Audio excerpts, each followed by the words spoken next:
Baseball is about to take its all-star break, but the Red Sox have one piece of business remaining before it does. Game number 98 as the Sox try to win another series in what has been an historic season to date. Hi, everybody. Welcome back to Fenway Park. Dave O'Brien alongside the Hall of Famer Dennis Eckersley and also Tom Caron joining us today on this Sunday afternoon before the break. The Red Sox will head into the All-Star break in first place for the first time since 2007 and on a pace, Dennis Eckersley, to smash the franchise record for wins. Absolutely. This got to be the greatest first half in franchise history. You're talking about a lot of years. Offensively, they've been, just through the roof. I mean, some great, individual years, yesterday, another grand slam to add to the list. This is a walk-off grand slam by Bogaerts. That's 9 slams on the year. The year started off so great, 17-2 out of the gate, and you see how they're finishing up here in the second half. Probably just the same, but the wins, as you say, and the runs per game, and that you add all of this offense and to a rotation and a bullpen that they have. This is the whole package that the Red Sox have. They've got to finish this thing out. They've got the Yankees right down their neck, which will put that much pressure on them the last couple of months. But this is historic, what the Red Sox have done. I just like to see this finish in the best way possible. Yep, only 64 games remaining after today. That's pretty amazing. You're darn right about how deep it is already into the season and how exciting it has been. The Red Sox on the verge of winning yet another series thanks to Xander Bogaerts. He was the big hero, the X-Man yesterday with the game-winning walk-off grand slam.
.com. Dunkin' Donuts. America runs on Dunkin'. Lexus and Alexa Strikes Out Hunger Program. By Geico, 15 minutes could save you 15% on car insurance. KM, Together We Grill. And by Southwest Airlines, low fares, no hidden fees. That's transparency. Warm one today. The temperature up around 80 degrees on the humid side for the finale of the so-called first half. But again, this is 98 games in as of today. Red Sox with a 3.5 game lead over the New York Yankees, who won again yesterday. They'll be playing today at 1 o'clock as well, and wrapping up their series with the Cleveland Indians this afternoon. Sox are 5-1 on the homestand with a couple of dramatic grand slams. Yesterday, Xander Bogaerts, the star. A couple of nights ago was Mookie Betts in the 4th inning. That felt like a walk-off at the time. You feel like you stole that game yesterday. I know it was only a 2-1 game in the going into the 9th inning. They got a tying run in the 9th. That doesn't happen a lot. After all the things the Red Sox have done, it's not like they've had a bunch of 9th inning comebacks. They've done everything else. You're right. Just a couple of walk-offs this year. And I'm not talking about walk-off home runs, just 2 of them. So you're piling up 67 wins without those ninth inning dramatics necessarily. Here's a look at the lineup for Toronto today against the left-hander Brian Johnson. Randall Grichuk will lead it off. He's in center. Jan Herbert Solarte at third. Teoscar Hernandez in left. Justin Smoke at first base. Kendrys Morales, the designated hitter. Russell Martin doing the catching. Devin Travis at second. Dwight Smith in right. Aldamas Diaz, the shortstop. He's hitting ninth. Against the Red Sox starter presented by New England Audi Dealers. Johnson's 1-2, a 4.23 ERA. And the Red Sox have actually won each of his last 8 starts. This is his 4th start on the year. You know, his first start was his first appearance was a start long ago in April, but now it's Junior Announcer Day. Here's Taylor from Atlanta, Georgia with the Red Sox defense, brought to you by Southwest Airlines. Thanks, Mr. O'Brien. In the infield, Eduardo Nunez at third base, Xander Bogaerts at shortstop, Brock Holt at second, and Mitch Moreland at first. In the outfield, JD Martinez in left, Jackie Bradley Jr. in center, Mookie Betts in right, and Sandy Leon doing the catching for Brian Johnson. Well done, Taylor. The umpires are brought to you by Toyota's website for deals, buyatoyota.com. Adrian Johnson has the plate. Trip Gibson, Brian Gorman, Mike Muchalinsky on the bases. We're available. This telecast can be heard in Spanish by selecting the SAP button on your TV remote. SAP presented by Toyota. Visit Compra2Toyota.com to see Toyota deals not seen on TV.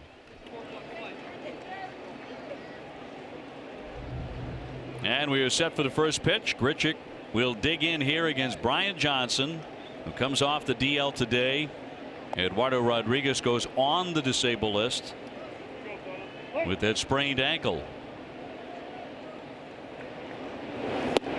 Underway with strike one. yeah, Toronto's kind of scuffling today. They only have a 2-man bench. Got Granderson and Maley, the catcher, backup catcher. That's it. Brian had a little inflammation in his hip, but he's clear of that. And back to work here this afternoon, quickly in front 0-2 on Grichuk, hitting just 200.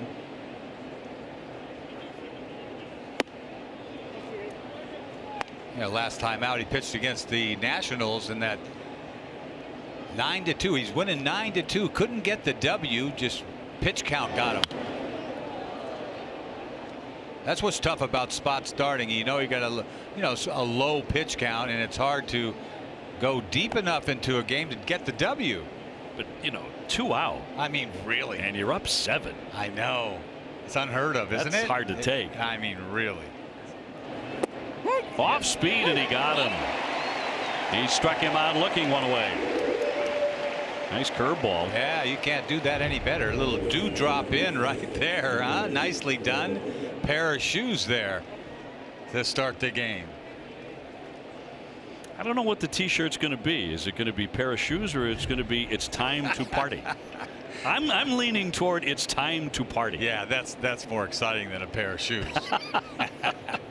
That's dull. Here's Solarte filing one back. 244 with 16 home runs. Our key matchup presented by Sullivan Tire and Complete Auto Service. We're always here to get you there. Johnson as a starter. He's done good work with a 2.45 ERA. And he works quick.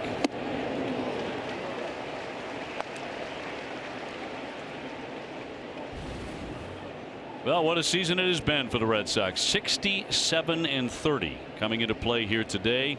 Last game before the break.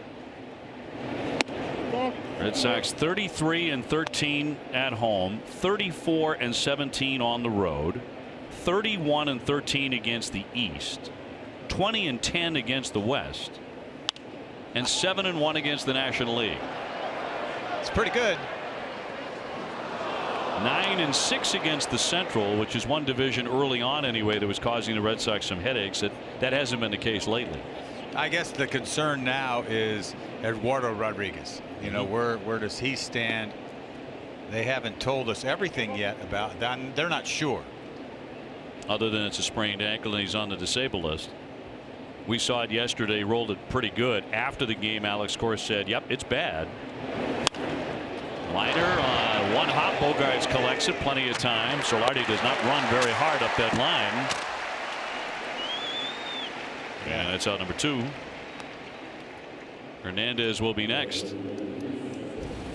And you're right about the left-hander. Rodriguez was having such a fine day yesterday before the injury. This is about as sharp as he's been. Yeah, I think he was throwing the ball as good as ever. Confidence galore. He had that streak going, right? I don't know what it is now. Probably 18, 19 scoreless innings.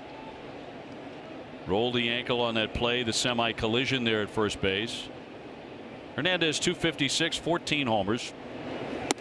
Now, you say you've done it. You did it while pitching. How long did it take you to recover? I mean, there's always degrees. I did it at my last start of the season, which is weird. And that you're talking about a zillion years ago.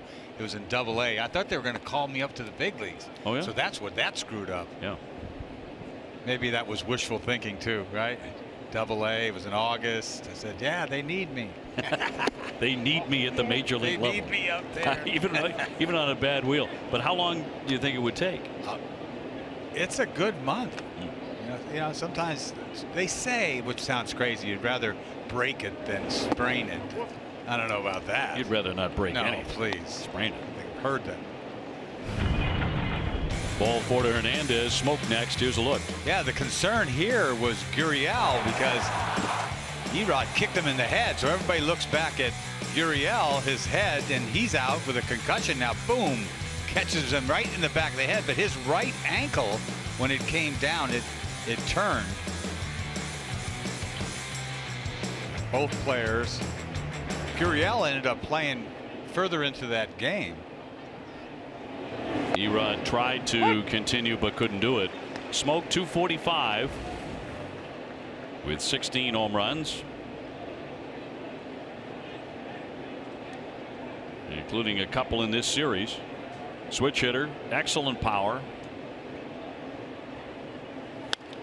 Ropes that one foul quickly into the seats. Well, we've seen his power from both sides of the plate. Went deep in the same game, both sides of the plate a couple nights ago. Happy birthday to our pal George DeGrasse from Middleborough, turning 93 years old. George, a huge Red Sox fan. You will not find a bigger Sox fan than George DeGrasse. Happy birthday, George. That one way too high. 1-2 the count on Smoke. Morales on deck.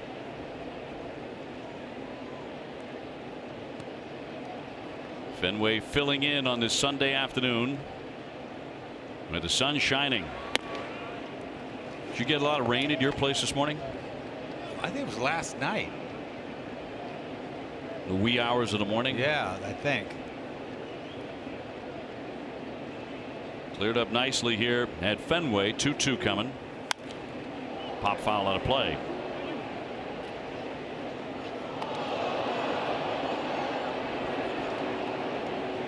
Johnson got a win way back on April 2nd in Miami. In his first start of the season, he beat the Marlins 7-3. Went 6 innings, 6 hits, 1 run. He's not had a win since then. Waved at and missed, struck him out, and he fanned 2 in the inning.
today. Here's Aiden from Beverly with the Red Sox lineup. Brought to you by Toyota's website for deals, buyatoyota.com. Thanks, Mr. O'Brien. Leading off for the Red Sox, the right fielder, Mookie Betts. At shortstop, Xander Bogaerts. The left fielder, J.D. Martinez. Batting fourth at first base, Mitch Moreland. The DH, Steve Pearce. The second baseman, Brock Holt. At third base, Eduardo Nunez. The catcher, Sandy Leone. And batting ninth, the center fielder, Jackie Bradley Jr. Aiden just perfect. Mookie Betts about to lead things off here against the right-hander Stroman. 2-6, an ERA of 5.90. Disappointing year for him. Yes, coming off of last year, he was like 13-9 with a 3.0. This guy was going to be a superstar, I thought, for them. He's got to turn it back on. Lately, he's pitched much better, much more like the guy last year they thought was going to turn into their ace. 5'8", about 180 pounds, and ready to take on Mookie. Swinging at the first pitch and fouls it away. You're going to see that all day. He does this little hesitation piece, not necessarily like Tiant, but trying to mess up the timing with the hitters. A lot of ground balls. Leads the American League in ground balls, like 63% ground balls. Yeah, in fact, it's been that way for about 3 years. Yeah. Mookie's hit in 12 in a row. And he's about as hot right now as he's been at any point this season. That is saying something. 3 for 4 yesterday. He scored in 9 straight games. That's a career high. So he is heading into the All-Star game on a full head of steam. We've been getting used to him hitting a line drive every time he gets up first inning. Bogaerts on deck. Ground ball this time right at the feet of Solarte. 1 man out. Yeah, let's take a look at the Blue Jays defense today. They've made 62 errors in 94 games around the infield. Solarte at third today, Diaz at short, Devon Travis playing second, and Justin Smoke at first. Out in the outfield up to right, Hernandez in left, Randall Chickett, Gritchett in center, Dwight Smith Jr. in right. Behind the plate, Russell Martin catching Marcus Stroman. Xander Bogaerts at 284 with 15 home runs. Number 15 winning the ball game, the grand slam yesterday. It was the Red Sox first extra inning grand slam since Jim Rice on the 4th of July 1984 against Oakland.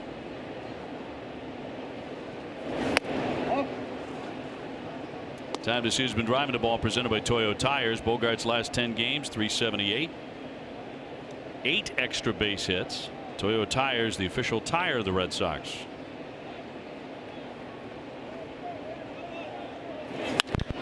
There's a shot. High and deep.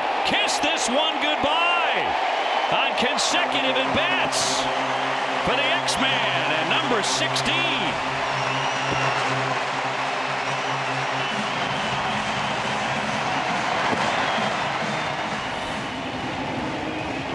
I think he's a little locked in. Yeah, this is the 2018 version of Xander Bogaerts. He has got some serious pop. He gets a fastball in and he loses it. Simple as that. That ball didn't sink. That ball did nothing except go over the fence. This ball's crushed. Like you said, back-to-back at bats with bombs.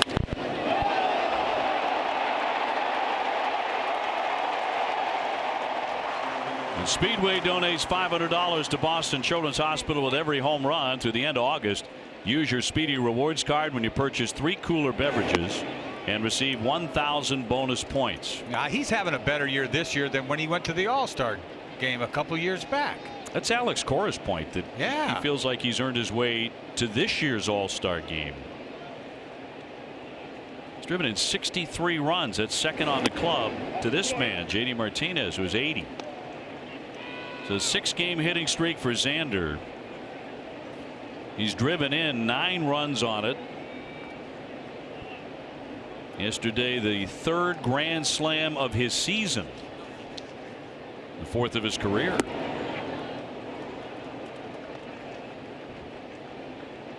He's got 19 RBIs over the last 11 games. I mean, he's on a mission right now. He's crushing it. Xander said of the grand slam yesterday, said, I hit it real good, but I did not expect it to go out. I knew it was at least good for a sac fly and it would Red Sox would win the ball game, but kept on carrying and carrying. This goes to your point. You know, he gets it airborne, he gets something behind it. It's going out of the ballpark.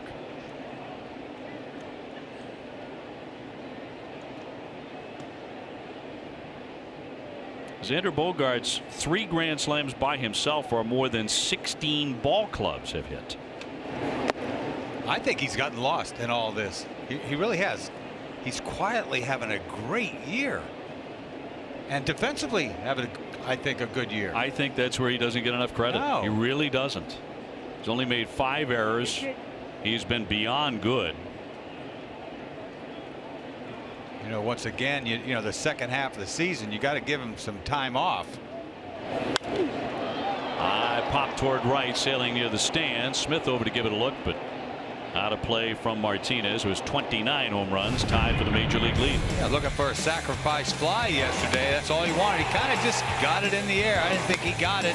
Neither did he, but ball carried just got out of here.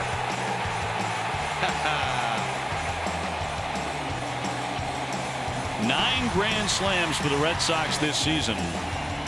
I'll tell you what, there's been a lot to cheer for here at Fenway Park, this homestand. Ball for Martinez is on. It's been the case really all season. But you're right, this homestand, there's something else going on. Yes. And the grand slams are part of it. The crowds and their reaction and the buzz in the stands, that's been part of it. Yes. As if everybody realizes collectively this is a World Series team. This club could win the whole thing. I mean, you talk about 67 wins and all of that, but the pieces are there to wind up being the best team in baseball. Well, this is a crowd that's been used to winning this thing the last couple of years, but it just didn't have the same feel. They're missing something, and they're not missing anything this year.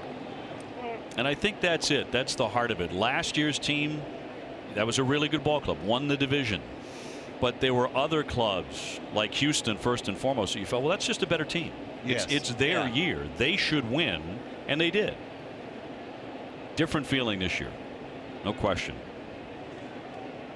Moreland's been part of that. Mitch at 281, 11 homers, 46 runs batted in. On his way to his first All-Star game later. And the controversy over the release of Hanley Ramirez really didn't last very long, because Moreland continued to hit so well and field so proficiently. And now that's like a distant memory. The whole Hanley thing. It's like it never happened. Martinez on at first, fouled back, 2-1. Got the guy on deck that's come here in a brief amount of time. Pierce done a nice job. I mean, it just seems to all be falling in place.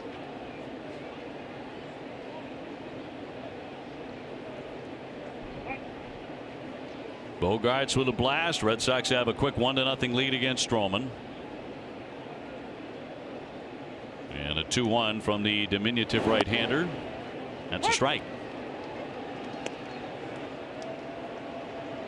I don't know about you, Eck. I have never heard so much talk about schedule and weakness of opponents before as I've heard this year around baseball. A lot of people, I realize, are talking about that, but at some point you have to give the clubs that are doing the winning the lion's share of the credit instead of going that way.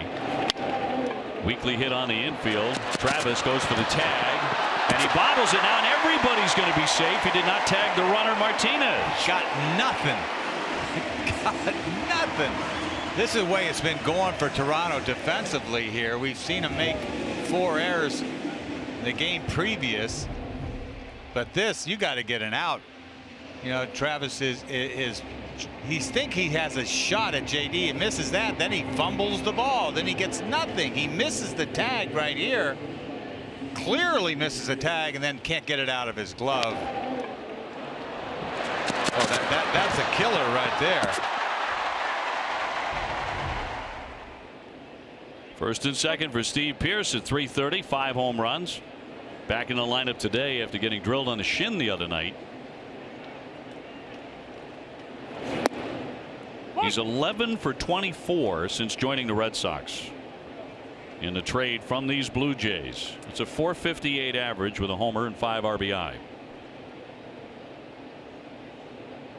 Hit a double his first time up as a Red Sox, and then hit a home run his first time up as a Red Sox in Fenway Park. And cranked a shot down the left field line into the monster seats.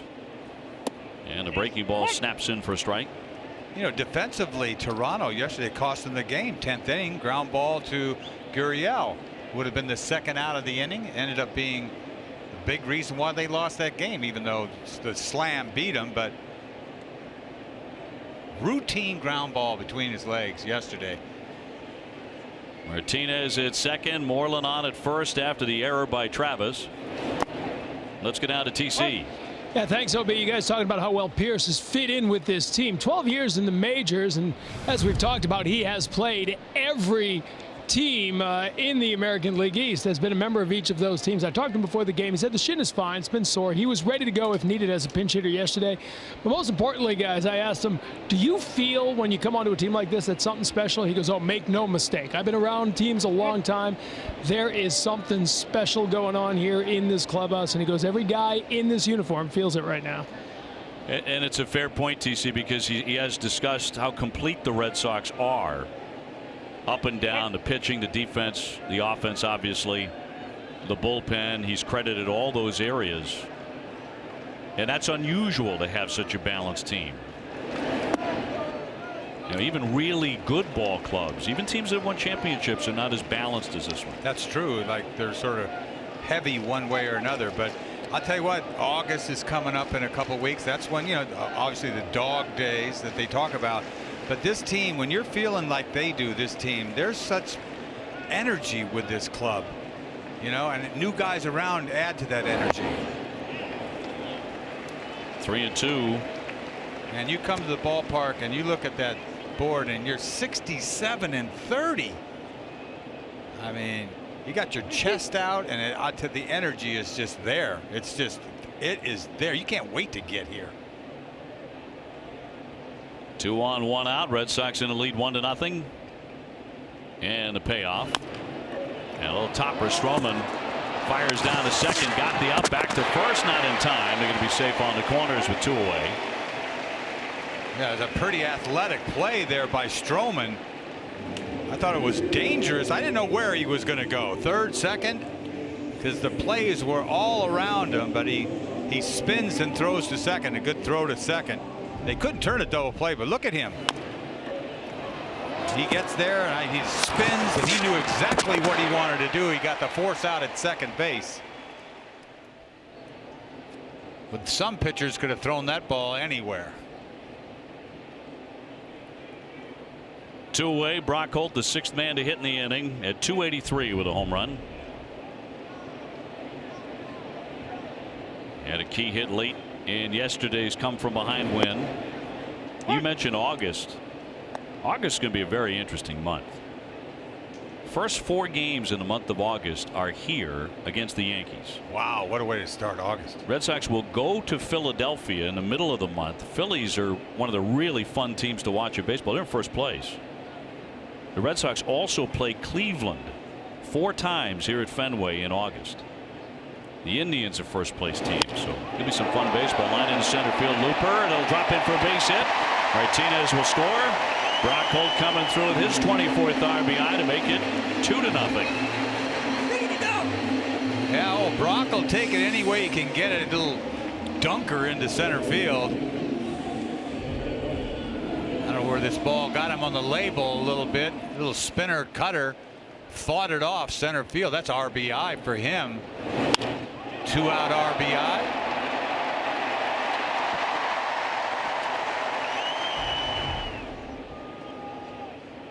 So 2 aboard for Nunez, trying to keep the line going at 258 with 6 homers.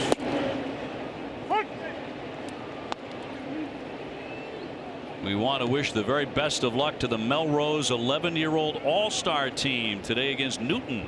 Chance to play in the States next weekend, Braintree. Big day for Brendan Doyle yesterday. Pitched 5 strong innings, 3 hits. Picked a man off third, fouled back. 0-2 to count.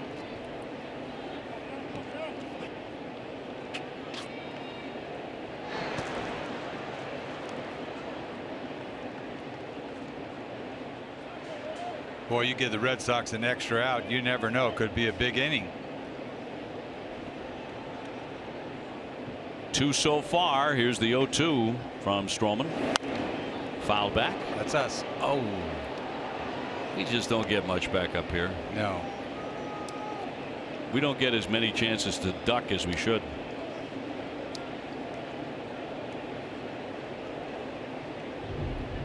We needed like another 15 feet. That's not even close, but I'm ready.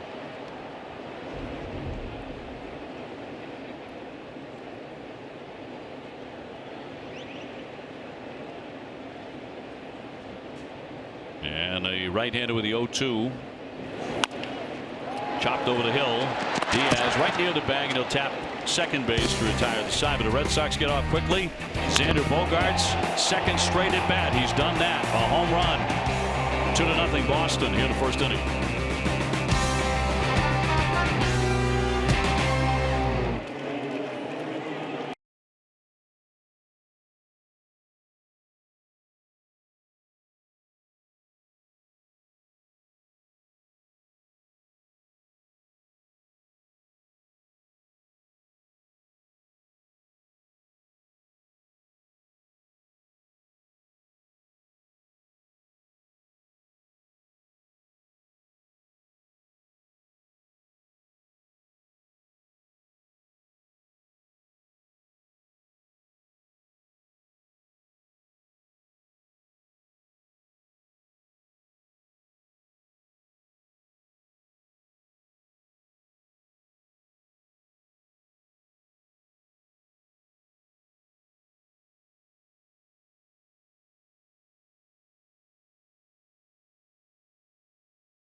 Joe the B. Smith Jr.'s epic return to the ring. Plus, check out Providence's own Kaylee Reese. Don't miss Nesson Star Boxing Night Thursday at 8 on Nesson. Brought to you by buyatoyota.com, Toyota's website for deals.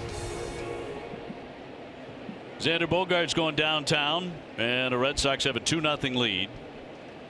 With Brian Johnson back at it for his second frame, he'll get Morales, Martin, and Travis here for Toronto. Sox will open up the second half at Detroit and then on to Baltimore. They're both having rough seasons, to put it mildly. In fact, the Tigers have now lost 6 in a row, and the Orioles are 27-69. And then the Sox will be back home on the 26th of the month against Minnesota, the Phillies, and the New York Yankees. Then we're into August.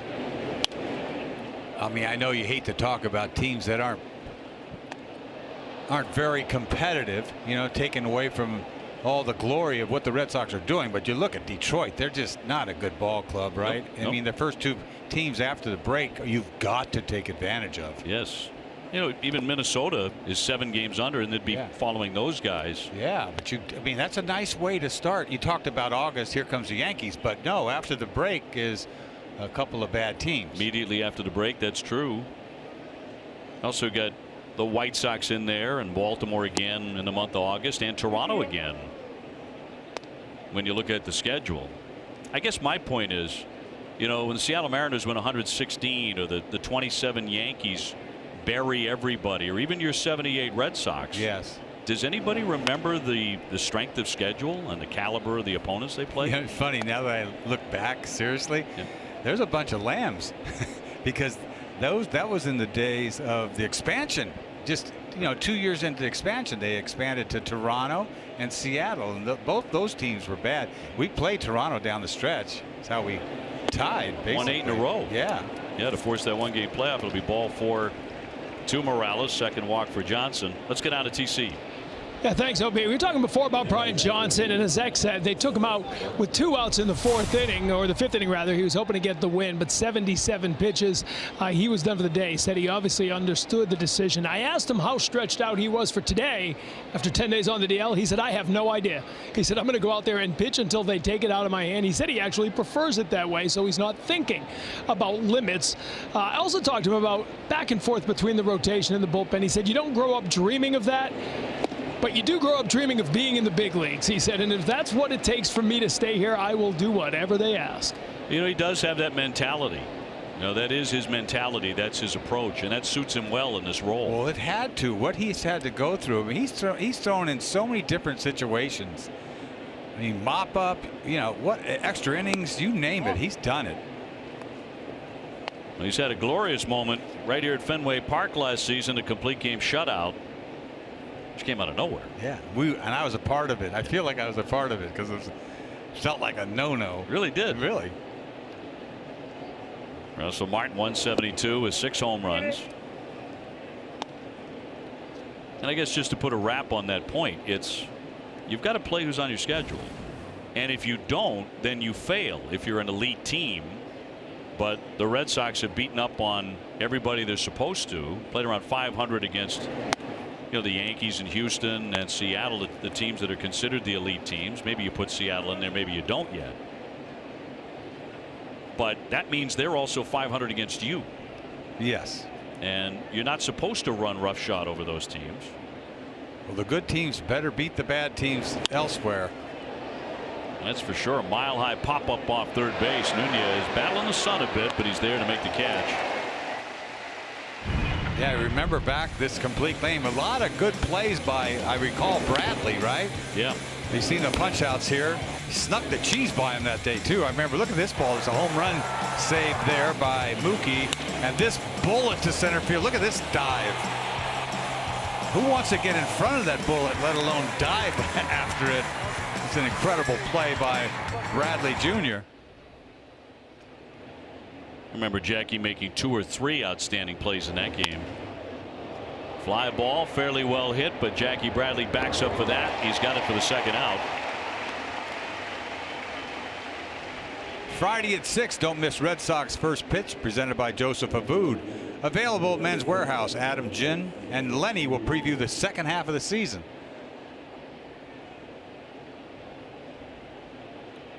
Very summer-like outfit there for Joseph today. Catching some rays in the stands at Fenway, as Dwight Smith will climb in at 314 with 2 home runs. Red Sox on top 2-0. Yankees and Indians are underway. They're scoreless in the first inning. Texas leads Baltimore 4-1 in the second.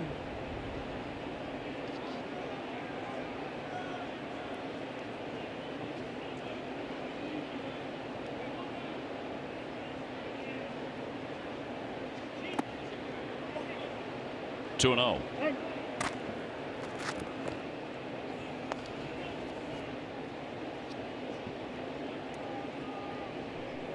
0. Brian Johnson is really a breaking ball pitcher. You see slider, good curve ball, changeup, spots his fastball.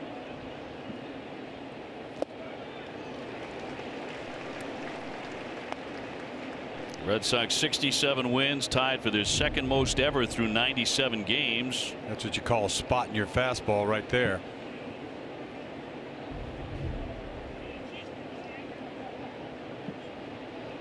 Runner on at first is Morales.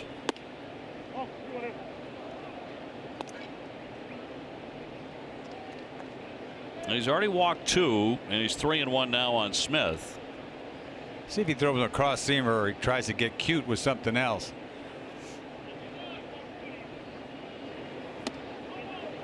In there for a strike.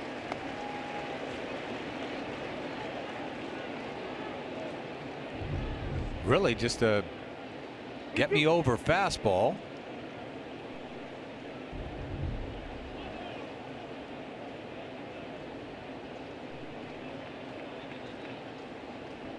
Long look in, and now time called by Smith, or granted by the umpire Johnson. Everybody's off and running. Morales takes off, and that is going to be downstairs for ball 4. So he's walked 3 men. Ace Ticket is Boston's trusted source for tickets to all Red Sox games and concerts at Fenway. The prices and service better than you can imagine. Go to aceticket.com right now.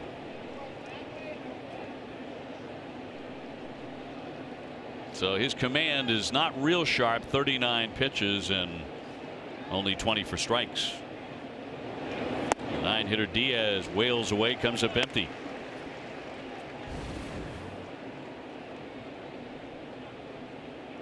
Red Sox will head into the break in first place for the first time since '07.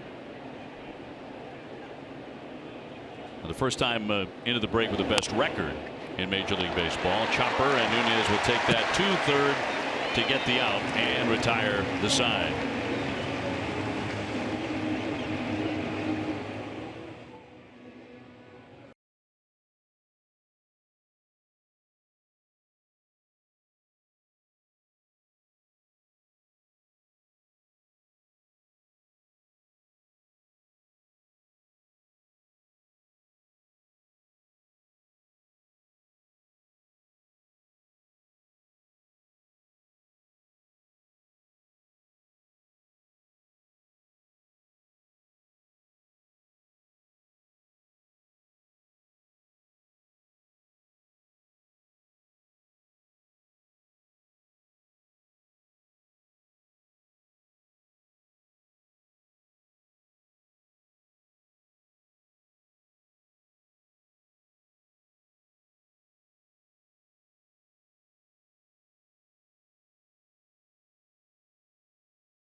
Because no matter where you serve or when you served, we stand ready to serve all military families.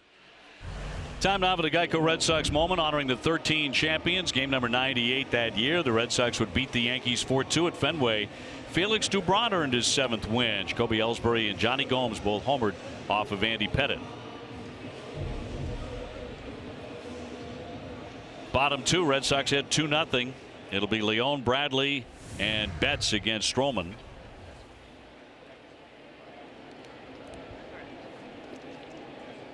Sandy 244 with 4 home runs, trying to snap an 0 for 12.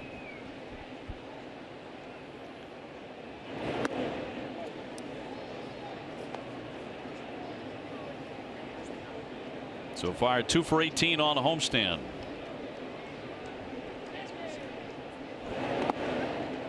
And 2-0 from Stroman, who's now 27 years old.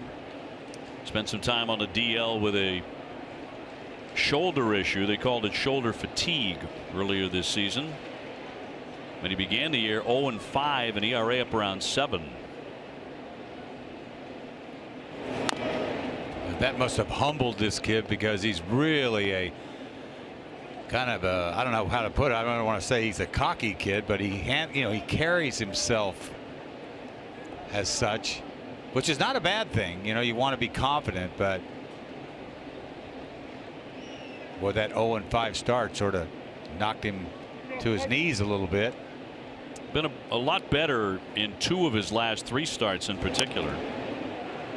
He just beat the Atlanta Braves. That's a very good club. Beat them 6-2. He went 7 innings, gave up 1 run.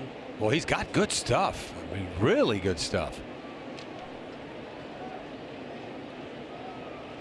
Graduate of Duke University. First ever first rounder to come out of Duke.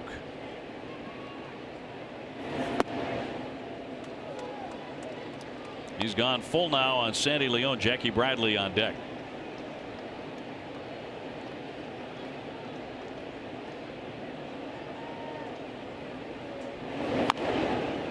ball or foul as Sandy Leon continues to fight. Stroman was an All-America at Duke, and he blew out his knee in 2015, and he went back to school to complete his degree, got his diploma. Yeah, I remember he fought his way back. You know, got better quicker than everybody anticipated. Then he started a playoff game and pitched well against the Rangers. Yeah, in fact, he made 2 starts. Yeah, he made 2 starts. I remember that. And everybody was shocked by that to come back as he did from the rehab. That one smoked into the alley, off into the gap. Smith giving chase. Leon to second base. He's trying for it. Here's the throw. He slides in and he got around it. He's got himself a double.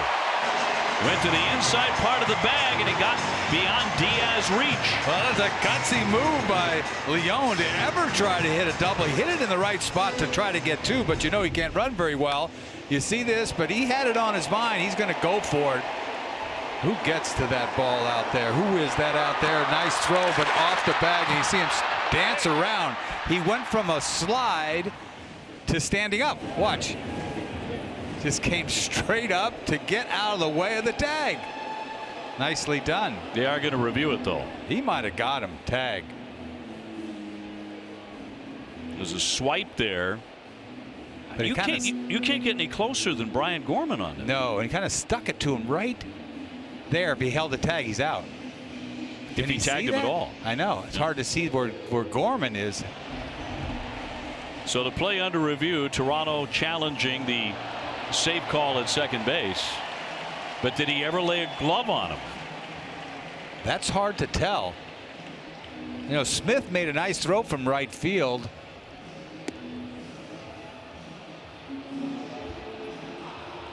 You wonder if he tagged him.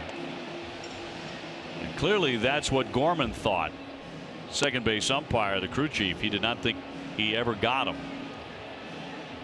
And he could not have had a better angle. And he's going to tag him. We're going to call him out. Yeah, tagged him in his crotch. Really, right there. Boom. Got it. So Sandy Leon removed from second base. They overturned the call. John Gibbons wins the challenge. You know, that wasn't even a perfect throw. It was, I mean, to me, it was risky, to say the least, with his speed, but especially with nobody out. So Sandy Leon cut down. Jackie Bradley at 209, 6 home runs, will climb in with the bases empty. Red Sox ahead 2-0.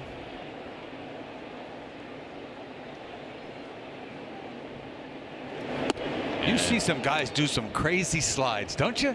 I thought he was going to just do just a stand-up slide, and he slid. Next thing you know, he's on his feet, and he's, you know. You better be able to dance today. Yeah, and he was dancing. Just not enough. You're right, though. I mean, in the old days, guys used to just slide in feet first, and you were out or safe. Yeah. Now I think it's kind of fun to watch those swimming ones attempts, because a lot of guys have mastered them. Benintendi's great at it. He's got it down. Dustin Pedroia. Yeah. Was one of the first guys I can remember doing it on a regular basis and beating tags and beating throws on it.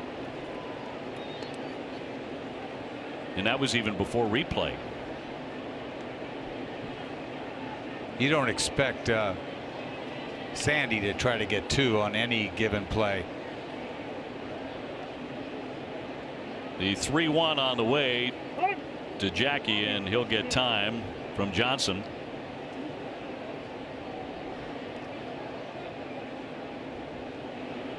A lot of 3-ball counts here early from Stroman. Couple of starts ago, he went 7 to beat the Tigers 3-2. So lately, he's been pretty good. He's going to have a hard time going deep into this game with 44 pitches already.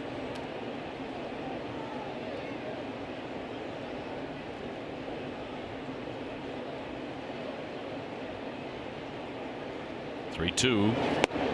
And that's going to be inside to make it 3-2. So the count was 2-2. They faked us out.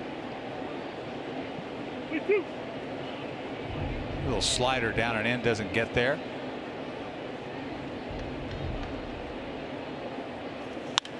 High fly ball, towering fly into right field, but Smith is back there with room on the warning track to make that catch. 2 away. Hey, Red Sox fans, help us out by taking a quick survey about where and how to use NESN Go. You'll have a chance to win 2 Red Sox Yankee tickets to a game in August. Visit NESN.com/survey today for your chance to win. So the base is empty and 2 away. It's Mookie Betts. He's 0 for 1 with a grounder to third.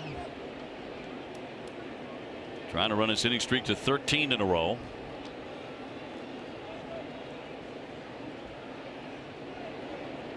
With Bogaerts on deck, Sanders already launched a home run after winning the ball game with the grand slam to walk it off yesterday.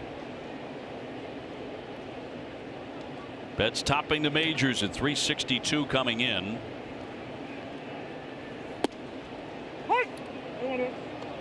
Ball's down.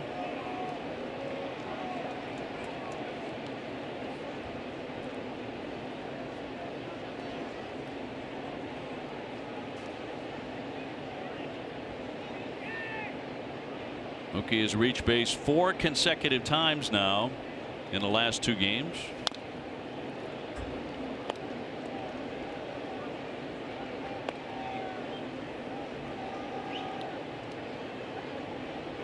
Hitting .480 during his hitting streak.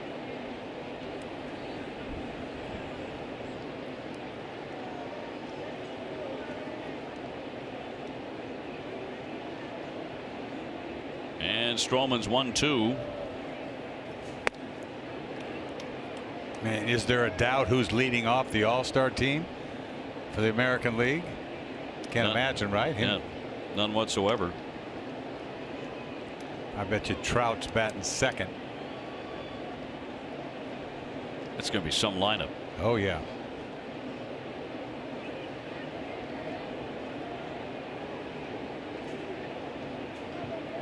Here's the 2-2. And struck him out. And had a hair off the outside, but Mookie Betts caught looking. That's all for the Red Sox.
Roger Clemens with 3 no-hit innings in the All-Star game at Houston. The Rocket became the first Red Sox pitcher to earn an All-Star victory.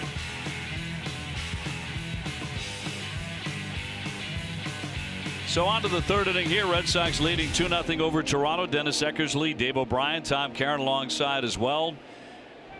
Red Sox trying to finish up the part of the schedule before the All-Star break at 68-30. And again, this is the first time the Red Sox will go into the break with the best record in the majors since '07.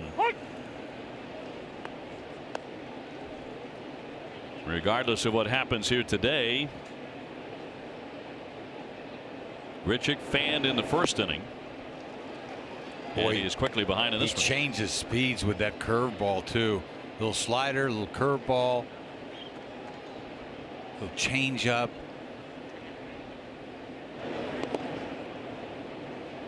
Solarte on deck.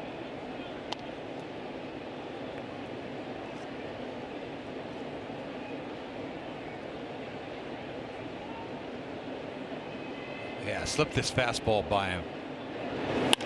Nope. Nope. Ripped into the alley. That one headed for the wall. That'll crash off the monster right back to Jackie Bradley. Will fire to second base, sliding in. That'll be a double for Grichuk. And he hit it stiff. He hit it stiff. Like I said, tried to slip the cheese by him and not enough on it, and not a good spot for it. Ball's up a little bit, but Grichuk just smokes this ball. It is so hard to get a double in Fenway Park, especially when you hit the ball so hard and you got a haul. Not a normal guy. He's got good speed. Most guys almost can't go on that. Half the guys can't go on that. More often than not, it's a close play. Yeah. Solarte 0 for 1. He has grounded to short. There we are again. Just missed us. Was headed to radio. Yes. It's getting closer. Joe Castig would have made the play. Look at this. I have no doubt. Let's see if he did. Oh, right below him. Right below him. Joe wrapping up another so-called first half. A swing and a miss in a count 0-2.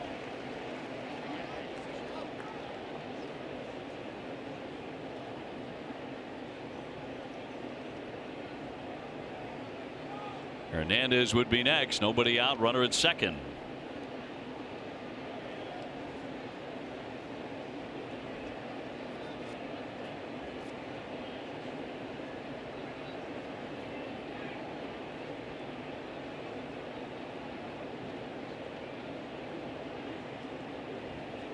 And the 0-2 pitch to Solarte.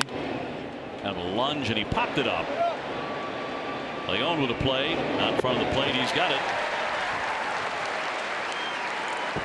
Yeah, Nesson's Andy Brickley steps out of the booth and onto the course.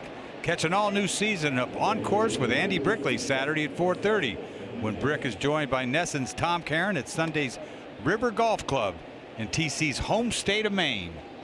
Like to see TC's hack, huh? Do you really want to see that? No, I don't. You're just being nice. Yeah, it's not pretty. I've seen it. And it doesn't look any better on video, guys. I promise you that. You know, there's editing that can be done there, TC, if you want, if you pay the right price. Yeah, I'm kind of realizing now I missed my chance over the years to bribe these editors because they did me no favors at all for this. But this is your home course? No, I my didn't home think so. state. Hello. That's a Sunday River is beautiful up in the mountains. Lots of trees. I found them all. Lots of sand. I found it all. Back at the second base is Grichuk.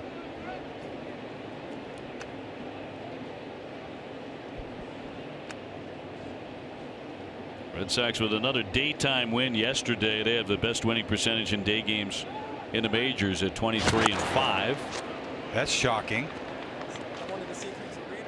They've won 17 of their last 19 day games. Sox heading into the All-Star break in first place in the AL East for the 9th time in the last 14 years.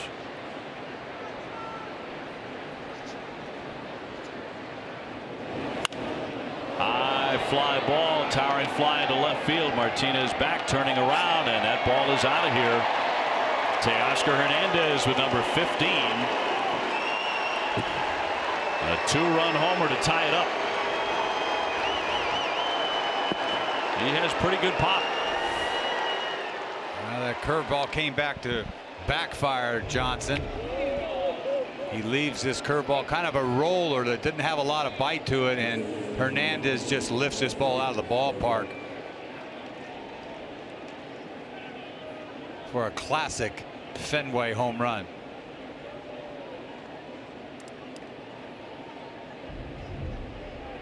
So 2-2. And Smoke tags that one to dead center field. Bradley back with room. 2 gone.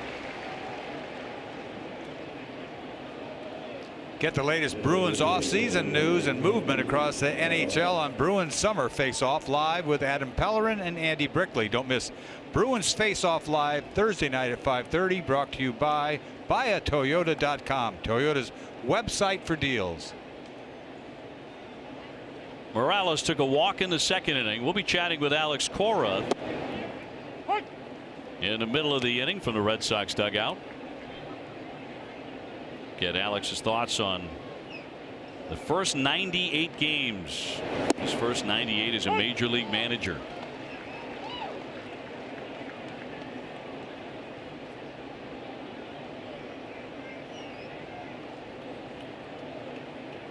And the 0-2. Rip foul.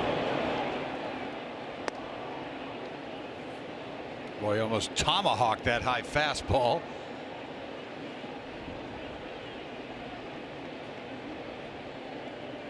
Russell Martin, the on deck hitter. Pitch number 55 for the left-hander. That's hit sharply and deep on to Ron Bradley. Jackie into the alley, dips down to get it. To retire the side, but Teoscar Hernandez striking for a 2-run homer. He has knotted it up. Alex Cora coming your way in just a moment. Time now for a look at the road ahead, presented by People's United Bank, right into the All-Star break. And the Red Sox back to work on Friday the 20th on the road at Detroit, and then 3 games at Baltimore, and then the Red Sox will return home to Fenway for a lengthy homestand, which will include the New York Yankees, Minnesota Twins, and the Philadelphia Phillies, with an off day there as well. Down to the dugout, Alex Cora. Alex, thanks so much for joining us. Can you sum up these first 98 games into game number 98 and what it's meant to you so far? No, it's been great. I'm very proud of the way the guys are showing up every day, getting better, preparing, and regardless of the result, they turn the page right away and show up the next day. And Eduardo Rodriguez, the latest on Erod, obviously on the DL. Yeah, we're gathering more information. We should know a little bit more after the game. Okay, AC, thank you very much. Thank you. Alex Cora joining us. He's a huge baseball fan, so he's going to be watching all the All-Star stuff. Yeah, he's home run derby, everything. Yeah, that's what he is. He's a home run, baseball freak, like all of us in this game. This one tied up 2-2 as we prepare for the last half of the third inning. Yeah, tonight at 10 on NESN Sports Today, we'll have a full recap of today's Sox games, plus a review of the Red Sox first half of the season. NESN Sports Today is presented by People's United Bank, where the technology is as helpful as the people. So the Red Sox coming up to bat. It'll be Bogaerts, Martinez, and Moreland against Stroman. Each side with a home run in the early going here. Teoscar Hernandez just tagged one, a 2-run shot. And Bogaerts did a solo drive in the first inning.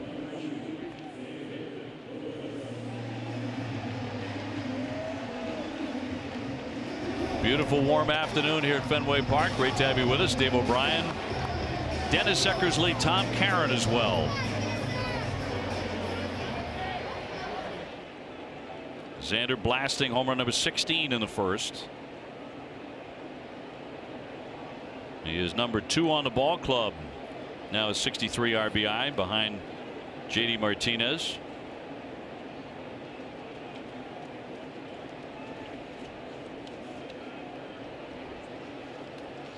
And Stroman ready to get back at it.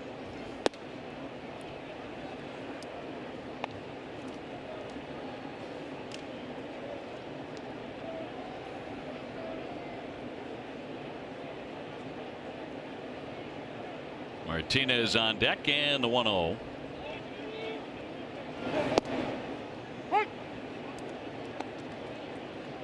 Bogey leads this team in doubles as we speak right now with 26 doubles. Once again, remember last year, right before the break, is when he got hit. Right before the break, he got hit in Tampa, if I recall. And never was quite the same. And here we stand a year later, numbers much better. You got to keep him strong. But he never was the same. Second half of the season had a lot to do with his wrist. Lost his power. Well, later he said he kind of regretted playing through it and not going on the disabled list. A lesson learned there. Lunging pop up to center. Travis out. Grichuk in. One man away. But he put a charge into this home run. First time up, got a fastball middle, lost it. He's got a power this kid's got. Big, tall, got a lot of leverage. Getting stronger every year. Our high strength steel play brought to you by New England Chevy dealers and the Chevy Silverado. Martinez with a walk and a run in the first inning. He'll fly that one out of play to the right.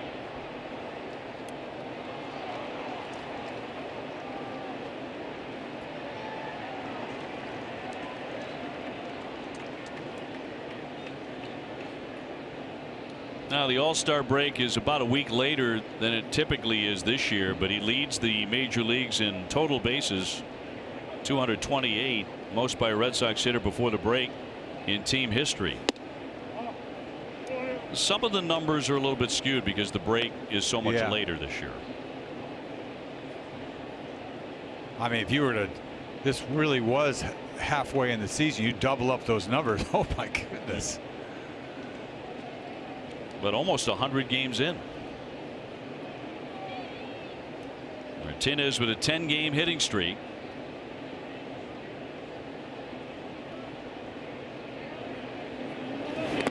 And skip to the plate.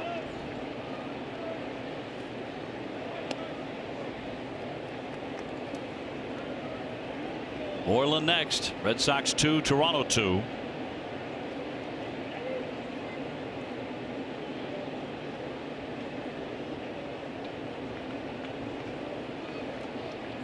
And a 2-1 from Stroman.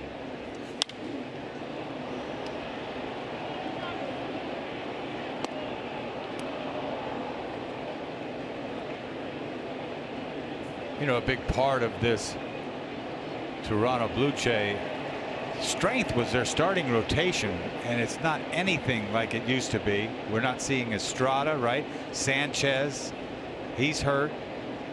And Happ is still there, and Stroman's just really came back. So yeah, they've had a lot of injury trouble. No doubt about it. Estrada just went on the DL. Right. This guy's been on the DL. And obviously Tulowitzki and Donaldson.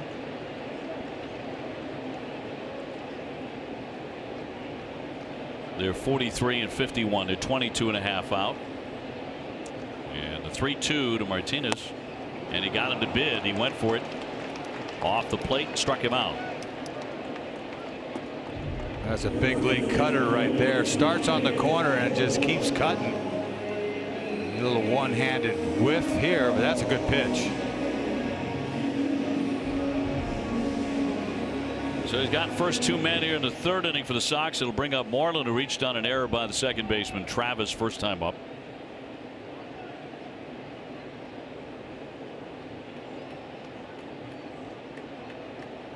Mitch 280 with 11 home runs.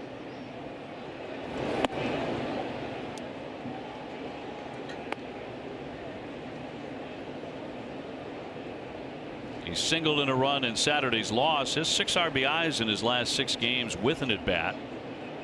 He was held out of the lineup yesterday. Had a bit of a back issue. From time to time he's had back spasms. Travis handles that from the grass and gets him, and that's a quiet third. Red Sox go in order.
Israel Deaconess Medical Center, the first aid station. It's right behind Section 12 on the lower concourse.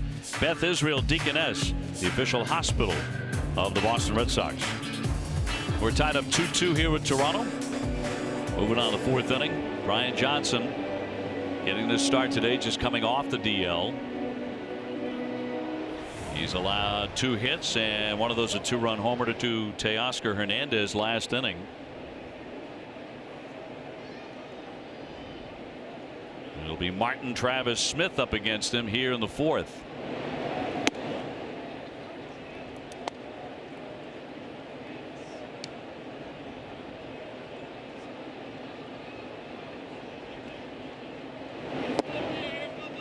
Back-to-back changeups there by Johnson. Give you something to think about. Now a little slider. Ball. Where's that? Kidding me? Had a bit of a It's a no-brainer. Interesting strike zone today. Move his glove. Boom.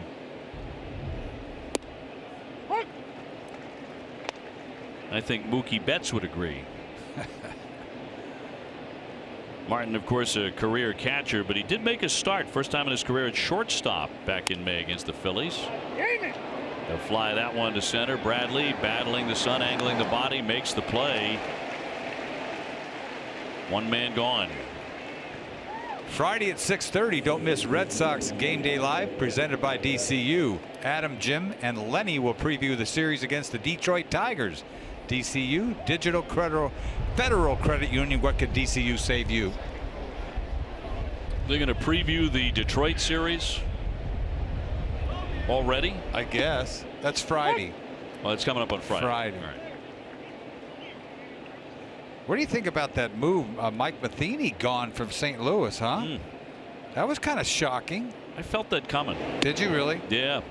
There's been a lot of dissatisfaction in St. Louis with Mike Matheny, even though they did a lot of winning. Yeah, but I saw the Fowler stuff, all the problems they were having with Fowler from the manager and the front office. So I knew there was something going on. But you know, he really has done a nice job for them. They've been over 500 every year in the playoffs a lot. As we see Leon take one off of the collarbone.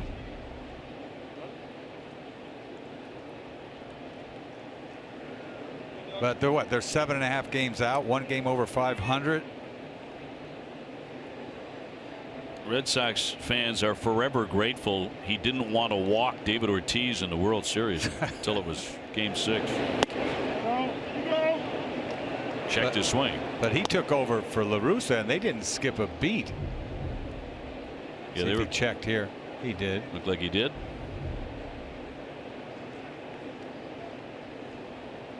And a 2-2. Foul back. We've had another of those coming our way here today. Nothing into the booth yet. When it does, we're ready. Brian Johnson gets away with throwing a lot of high fastballs. They just can't get to it. And then he throws them that. And down he goes. Boy, that was 75 miles an hour to strike him out with that curve. Yeah, that was set up by a high fastball to pitch before. Amica Insurance, great service, great coverage, and great price for auto, home, and life insurance. This curveball just never gets there. Nice tight spin on it.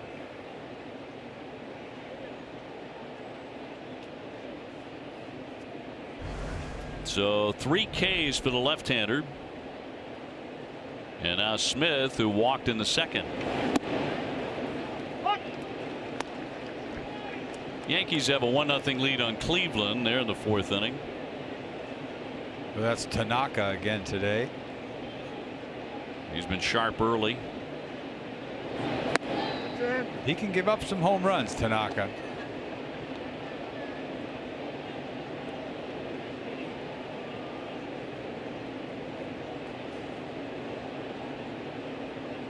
Lefty looking for a fast inning.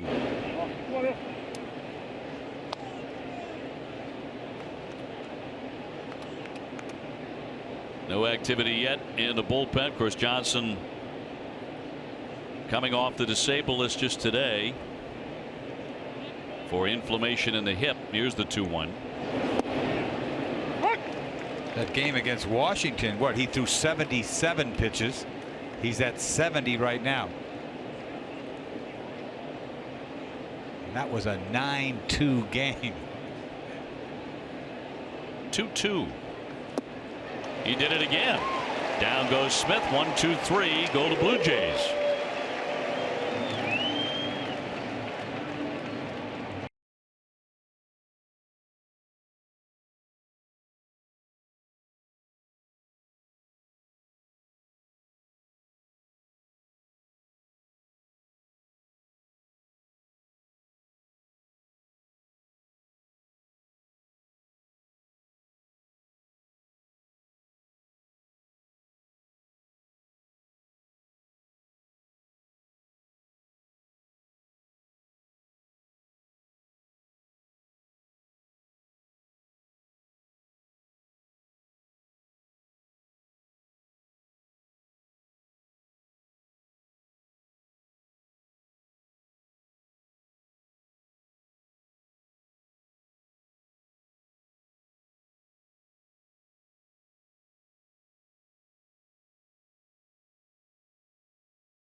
Tied up at 2 apiece. Sam Deck on the right field roof, a popular place to be on a hot day like this. Grab a beverage, and this is where we'll be tonight as we bring you the Ultimate Red Sox Show presented by Sam Adams, the official beer of the Boston Red Sox. We'll take a look back at the plays of the first half. I'll talk with President and CEO Sam Kennedy as well as the manager Alex Cora, and we will look back at a certain at-bat that reminded us all it's time to party. That's all tonight on the Ultimate Red Sox Show presented by Sam Adams, the official beer of the Boston Red Sox. Guys, I actually expected you to be in one of those T-shirts today, TC. It's time to party T-shirts. I'm heading to the bar as soon as this promo's done, so take it away. Well, nothing new there. Thanks so much. Tied up 2-2. Last half of the fourth inning. Pierce, Holt, Nunez. Red Sox got to Stroman in the first inning, a home run and an RBI base hit by Brock Holt that chased in JD Martinez, but he's been better since.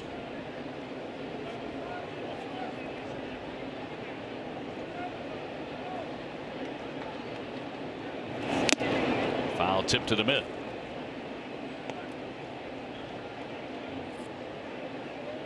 Aaron Boone, the manager of the Yankees, was asked before today's game against the Indians, is he following the Red Sox very much? He said, I see that they win every day, which got a lot of laughter from reporters in the Yankee dugout. He said, I don't worry about it that much at this point. I just kind of smile at it. Red Sox have won 11 out of 12 since the last meeting with the Yankees. Again, they have a 1-0 lead early in their game. Tried to check, but he did not, according to first base umpire Trip Gibson. And down goes Pierce on strikes. Nice sequence of pitches. Finishes him off with a slide. I didn't think it went. Sometimes it doesn't take much. Well, for 4 generations, KM has been locally crafting quality Franks for all Sox fans. You can pick up KM Friendly Franks at your grocer today. KM, together we grill. Brock Holt RBI single in the first inning. You can see why Stroman's tough, man. He mixes everything up. He doesn't throw a lot of cross seamers. Sinkers, cutters, sliders, curveballs, change ups.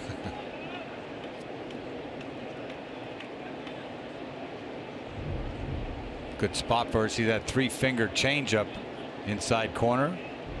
Brock swings over the top of it. 0-2 poked the other way, just off the line, foul.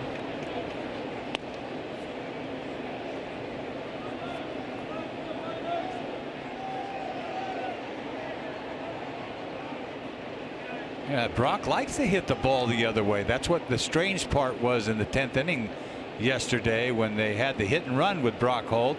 Shortstop covered. He hits a ground ball to short. You know, you're second guessing that if you're Toronto for even having the cover, you know, the shortstop covering.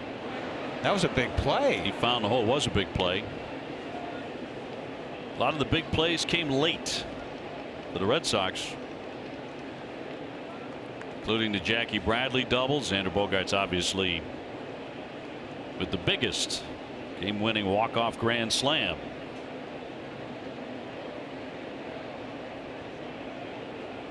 (0-2) coming. That one disappeared on him. Strike three on the swing and a miss. 2 consecutive Ks for Stroman. Well, he's showing that he can pitch, you know, the mixture of stuff. And this is a hard slider in the dirt. And Holt saw everything. Saw the curveball. He saw the changeup.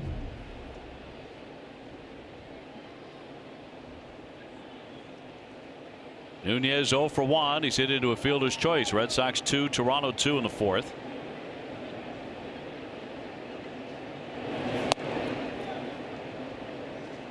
Mike Matheny not the only one relieved of his duties there in St. Louis. The Cardinals also fired John Mabry, the hitting coach, and the assistant hitting coach Bill Miller.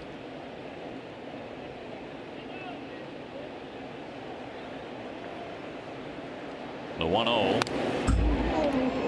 Leon on deck. Bill Miller, you can never forget that name here, huh? Led the league in batting 2003, I think it was. What did he hit? 8th? Hit 8th or 9th, right? 8th or 9th. I think he ended up hitting close to 330. Says a lot about that lineup. Man, does it. Popped him up. Travis out. And we'll put that away, and that's all. Red Sox go 1-2-3.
Franklin Sports, the official batting glove of Major League Baseball and the Red Sox. Digital Federal Credit Union, what can DCU save you?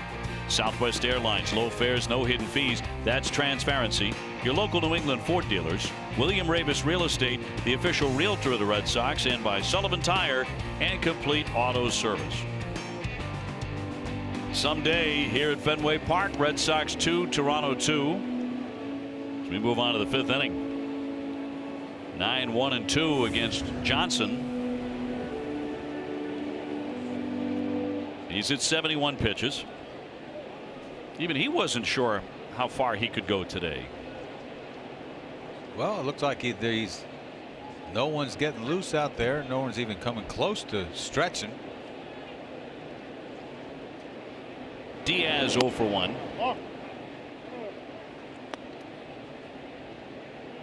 Red Sox trying to wrap up the last homestand before the break, 6-1. Fly ball into Martinez territory, and he's there shy of the track for the out. One away. Grichuk will be next. Tune in tonight to Nesson's news coverage for a preview of the MLB Home Run Derby and a breakdown of the All-Star Game. Nesson's news coverage of the MLB All-Star Week is brought to you by Cross Insurance, where security meets strength. You suppose you'll head home after this with the All-Star break coming and just read aloud for the next few days? Just to stay in shape? Yeah. Just to stay in shape. That's cute. And market those "It's time to party." It's time to party T-shirts. T-shirts. I like the pair of shoes. Yeah, I do too. I like Nobody that. knows what it means. Consider that stolen. I mean, Workman getting going in the bullpen. I'm going to use that a lot in the second half. But you can't say it about your team. Right. It's got to be the other guy's team. It's got to be the other guy's So, team, because you can't hoot on your team. Tied up 2-2. I figured that out. Thank goodness. Not going anywhere here. Yeah. I'm not.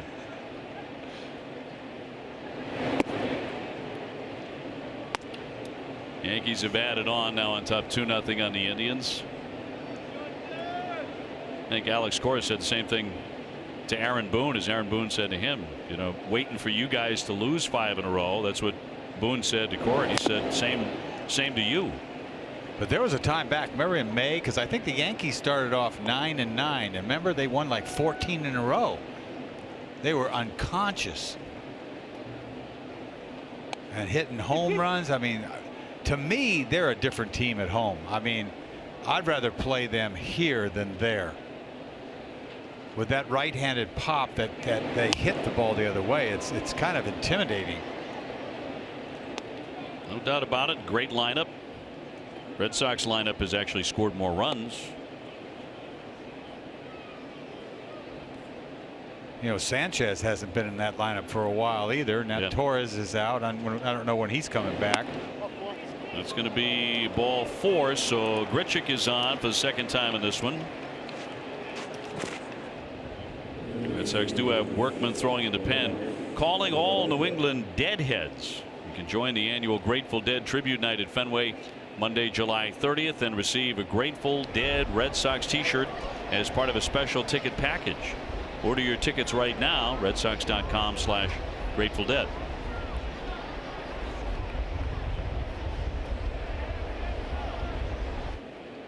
This team doesn't run, but Grichuk does have 3 stolen bases. Brian Johnson's pitching line brought to you by Ace Ticket. See a lot of base on balls there.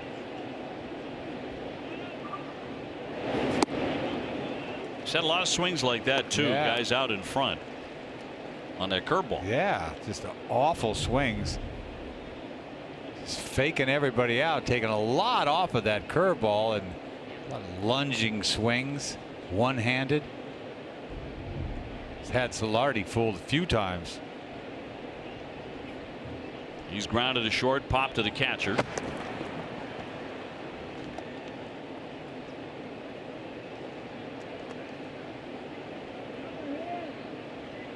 You know what I'm really grateful for this first half of the season? Huh. I never have to buy another pen as long as I live.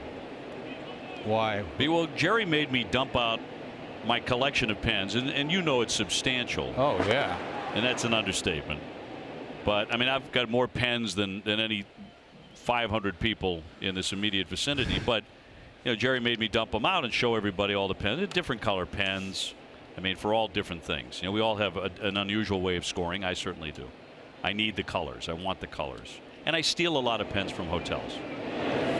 And so ever since we talked about that, every week someone sends me another cachet of pens. Literally dozens every week. Like expensive pens? Some of them are. Some of them are really, really nice. I would never send those out. I'd keep those. I would steal those. But I mean, I got to think about pens. Granted, but I love it. The first half, I have a lifetime supply. Toss down to first and a dive back on the strikeout as Solardi is down. And here comes Cora. Yeah, I figured he wasn't going to let him face Hernandez. Who hit the 2-run homer off him in the 3rd inning. And a 2-2 game.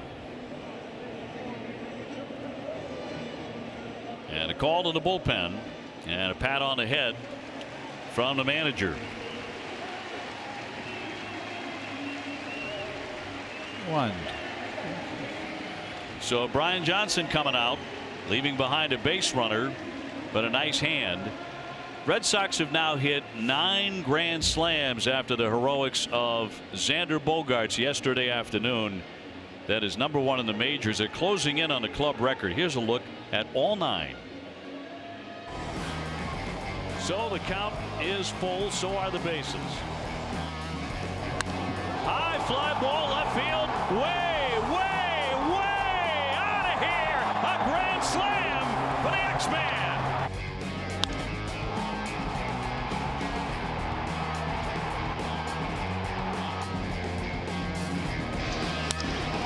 Dead away center. Gardner back, turning around. Oh, he did it! He knocked it out of here for a granny.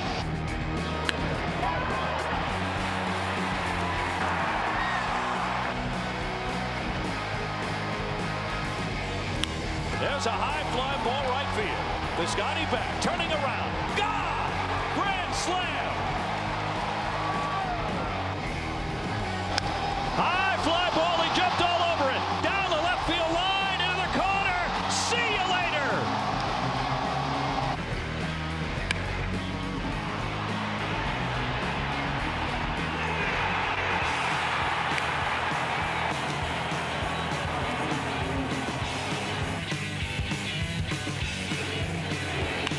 High deep right! He crushed it!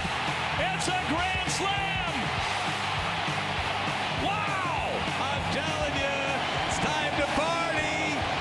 They're all loaded. High fly ball deep into left center field. Get out of Way here. back it carries. That ball is gone.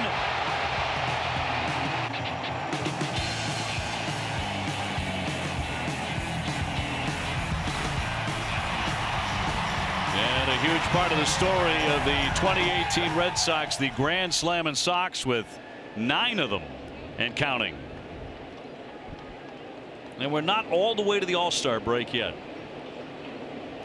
It's been sensational. You talk about triples being exciting. Wait a minute. Huh? Get out of here. Nothing beats the Grand Slam. No.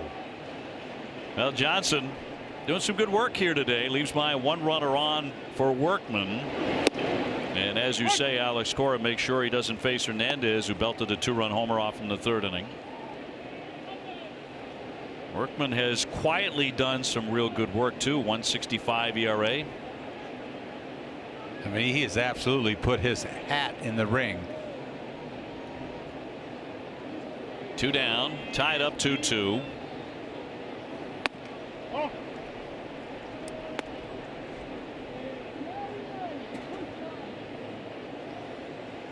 He's really a cutter curveball.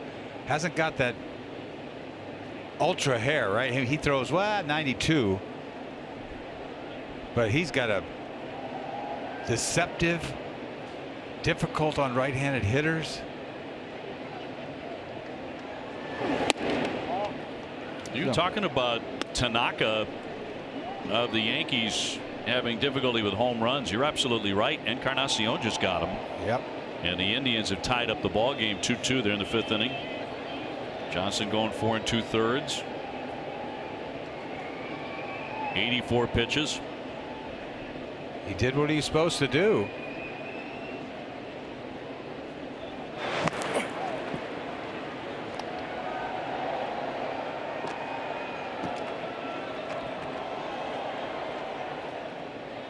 Justin Smoke on deck.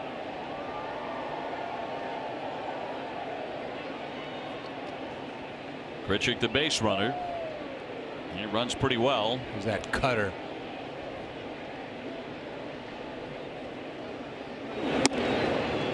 Right there for a strike at 88.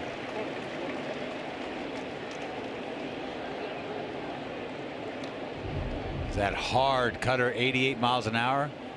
More break than normal.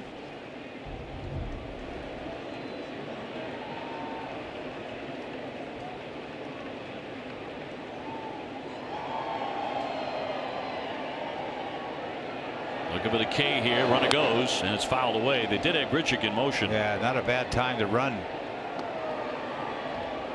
got Workman, you know, so locked in on the hitter.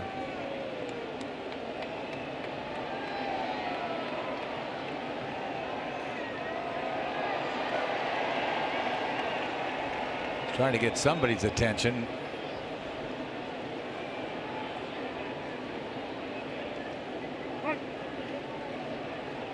Two and two on Teoscar Hernandez, his 15th home run in the third inning.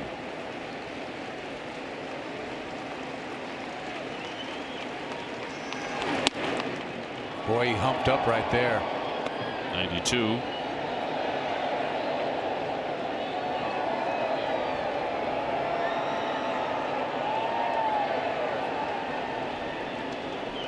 So the count is all filled up with Smoke next. I got to put the ranch on the cutter here, don't you? Curveball, not the cutter, curveball. A little bucklage. Yes. Goes swung on and missed, and down he goes. He comes back and strikes him out.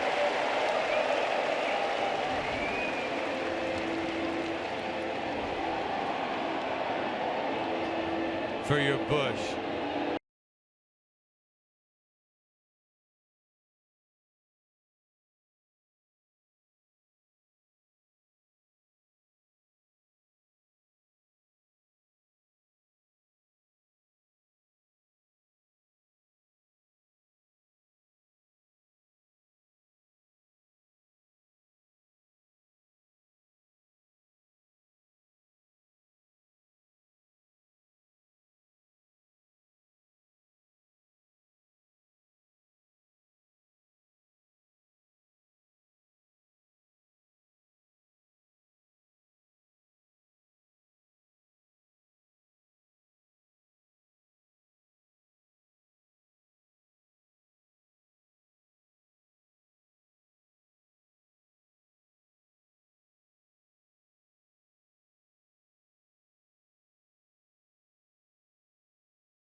And all of us here at Nesson send our warmest congratulations to Eamon and Abby Murphy on the birth of their daughter, Evelyn Lilla Murphy. What a beautiful name.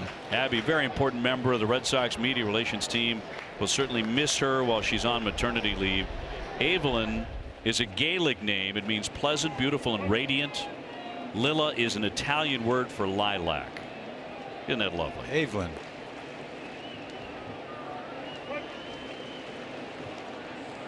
Another word is hands full. Red Sox 2 and Toronto 2 here in the fifth. Sandy Leon doubled his first time up. Well, thought he had a double. He was thrown out at second base. Initially ruled safe, then overturned. But 1 for 1 today. Thornburg next in line.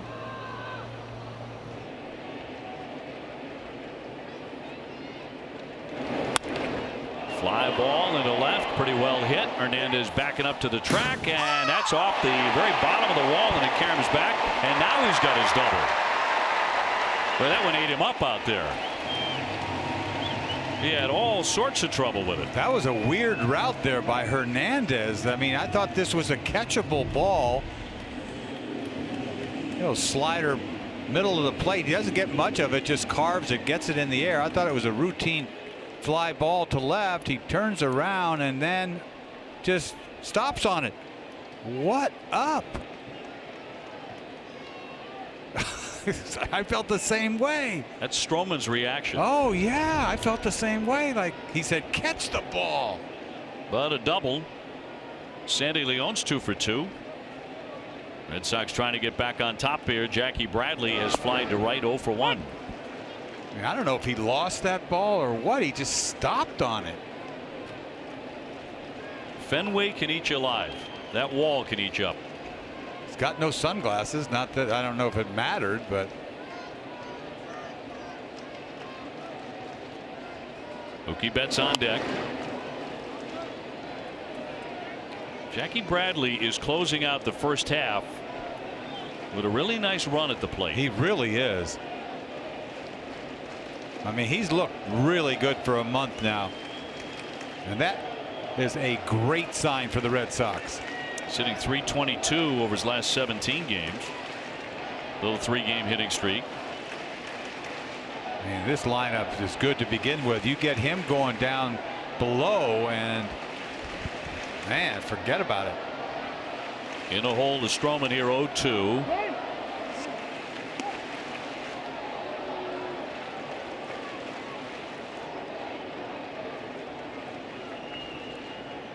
Leon at second, a double over the head of Hernandez that he appeared to give up on a little too soon.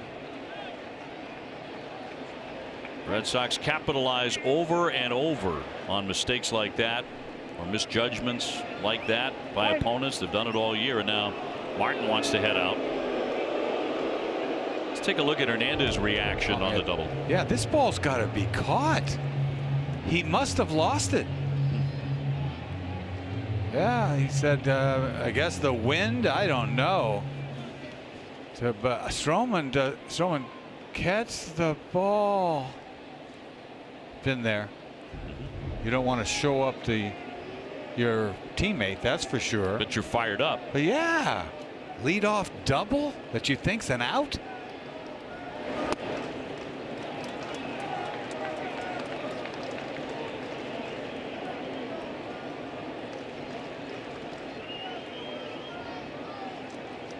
Well, we'll find out if that's a break for the Red Sox.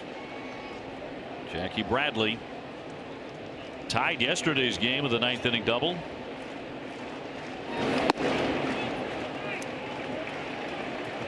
You just felt when the Red Sox tied it, there was no way they were going to lose the game. Yeah, no way. That's the way this season has gone. Yeah, no way. Once they got to even, it was just a matter of when.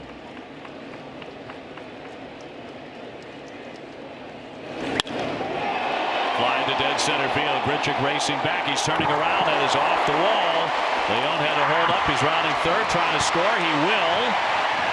Bradley into second base. A run in, and the Red Sox are on top again. Jackie Bradley ripping one off the center field wall. Well, Bradley right away makes Stroman pay. Or Hernandez pay if you really go about it. Fastball, and he smokes this ball. Couldn't get it up high enough because that ball was on a line off the center field fence. And you know, Leon had a late break on it, and he scores, so you knew it took some time to get off that wall. But Jackie pulls into second base, slides into second base for an RBI double. That ball was scalded off the wall. The beat goes on for Jackie Bradley. Got it going on. He's seeing it. 32 RBI brings up Mookie Betts. Mookie 0 for 2. He takes a ball.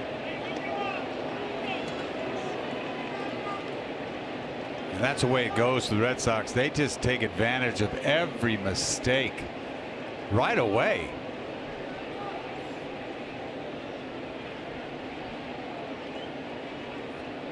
Nobody out. 3-2 Sox.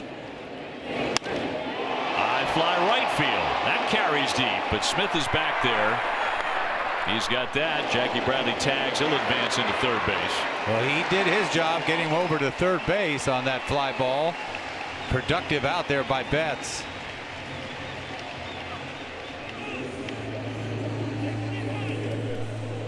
And now Xander Bogaerts with another RBI opportunity. Drove himself in with a blast in the first inning. His 16th home run. Infield will come in now for Toronto.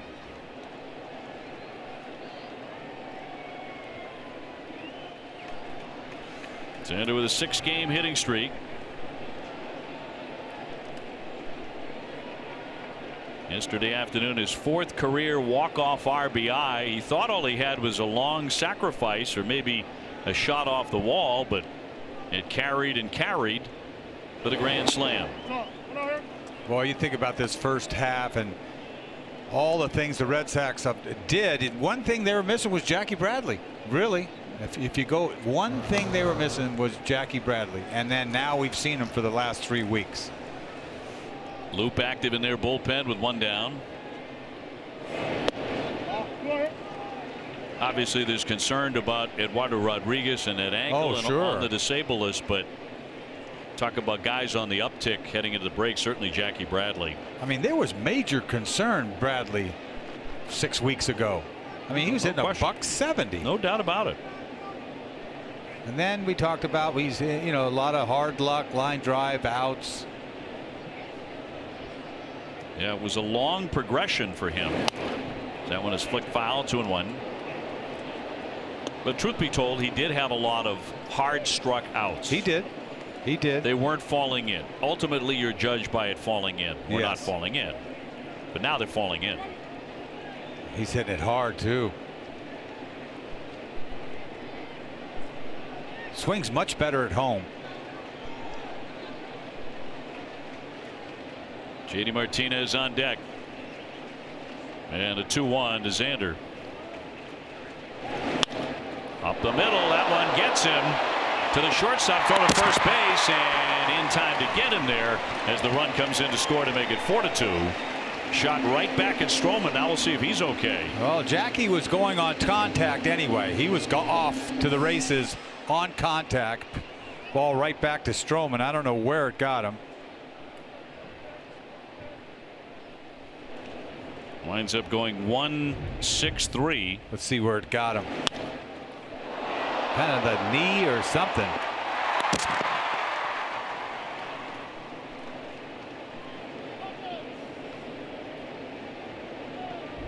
Like he was able to skip away from a lot of damage. A little bit gimpy at the moment. Yeah, I think it was the top of his right knee.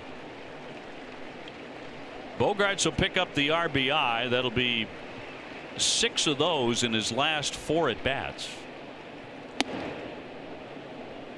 And the Red Sox leading at 4-2. Stroman with some tosses to see if he can continue. And he is saying he is all right.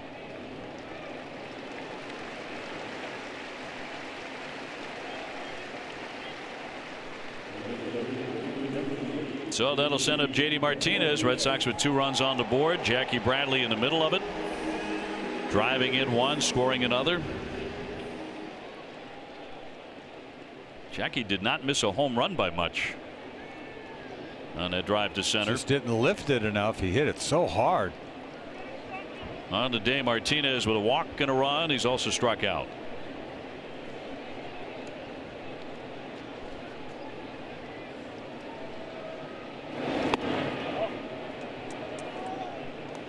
Since last year's All-Star break, JD Martinez is batting .320 with 60 home runs and 152 driven in since the All-Star break of last year. Helped along a little bit by the extended calendar this year into the All-Star break, but those are awesome numbers. Well, he hit 29 home runs with the Diamondbacks, didn't he? And that was just over 2 months.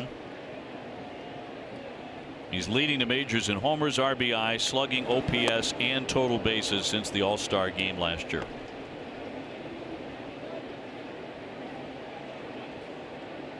It's the 7th hitter in Major League history to hit 60 or more homers between All-Star games. The names on that list, just some of them, are Ken Griffey Jr., Mark McGwire, Sammy Sosa, Barry Bonds.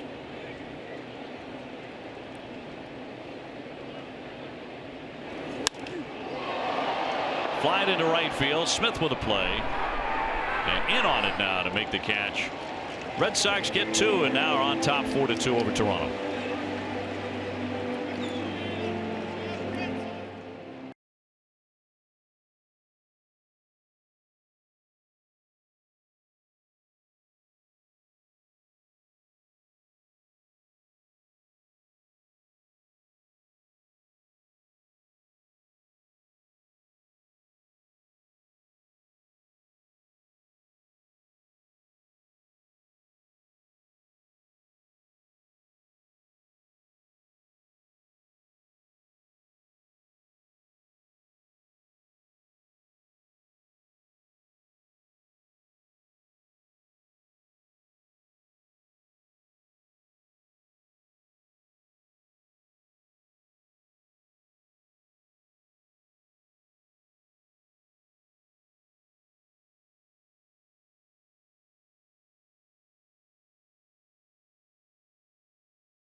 $1 over 5 years to extend their commitment to helping people lead tobacco-free lives. You can learn more at cvshealth.com/be the first. Sox ahead 4-2 proceeding on to the 6th inning. Thornburg now coming out of the bullpen. Brian Johnson pitched into the 5th. He threw the ball well, so did Brandon Workman. And now Tyler Thornburg coming on for his 4th appearance, coming back from the shoulder. And about to take on Smoke, Morales, and Martin. So difficult part of the order here for Toronto. Been watching hard over Thornburg, watching to see what he's got. Velocity, curveball, changeup. We've seen the changeup from him. Been a good one. Curveball has had a little trouble with.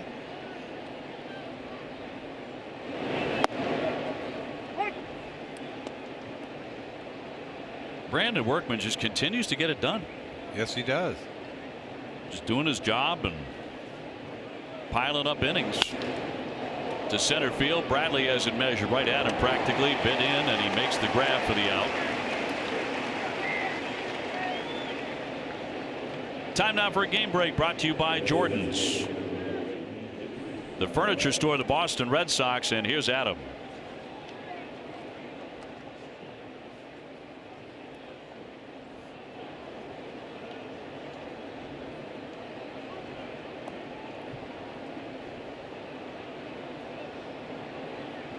Adam, thank you very much. 4-2 Sox have the lead here with 1 down. Morales, the batter, he's walked and flied out.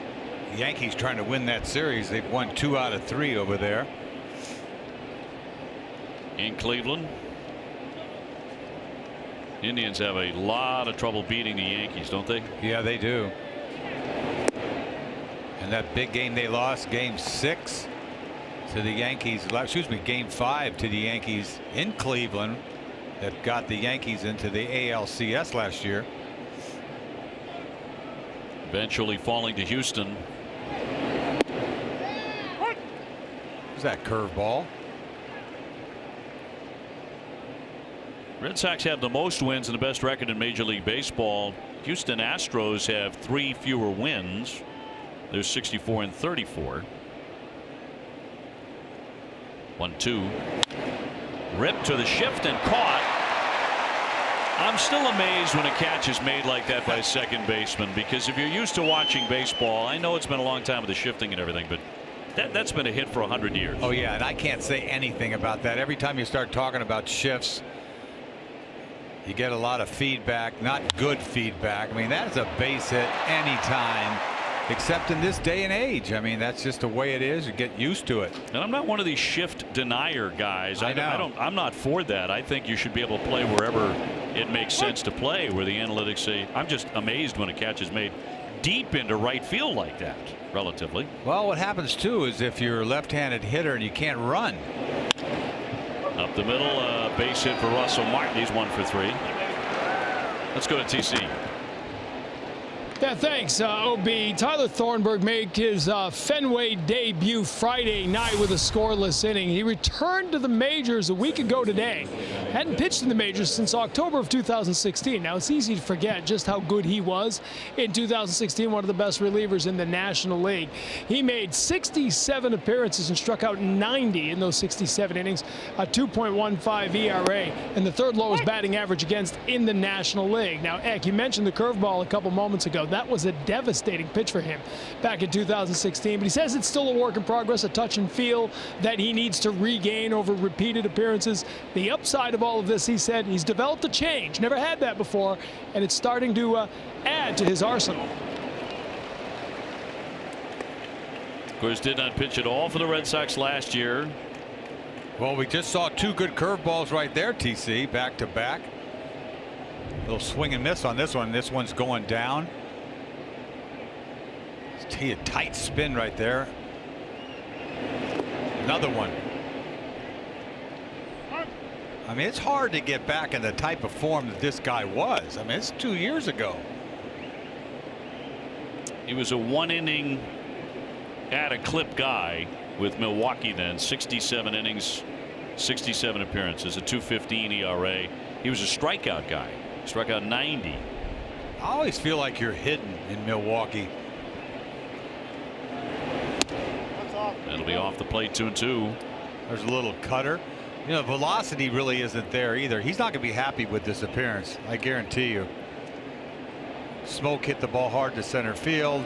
Morales hit the ball hard, the line drive to Holt. And the base hit. I mean, that's how I always would. You know, I may get 3 outs, but I'm not real thrilled. I mean, it's all about results. I get it. But when you're on top of your game and has been as good as Thornburg has been, you want to dominate to where you can get your confidence back. I mean, you take what you can get. You don't want to get knocked around. 2-2 to Travis. There you go. He struck him out. Pretty good yacker there. 1 man left.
Butter pecan.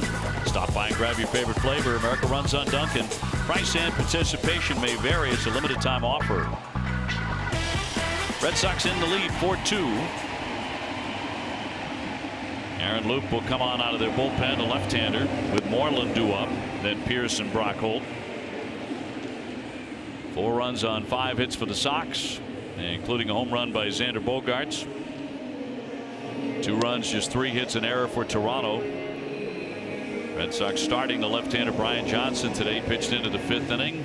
Workman and Thornburg have joined him on the hill so far today, and the Red Sox have an active bullpen.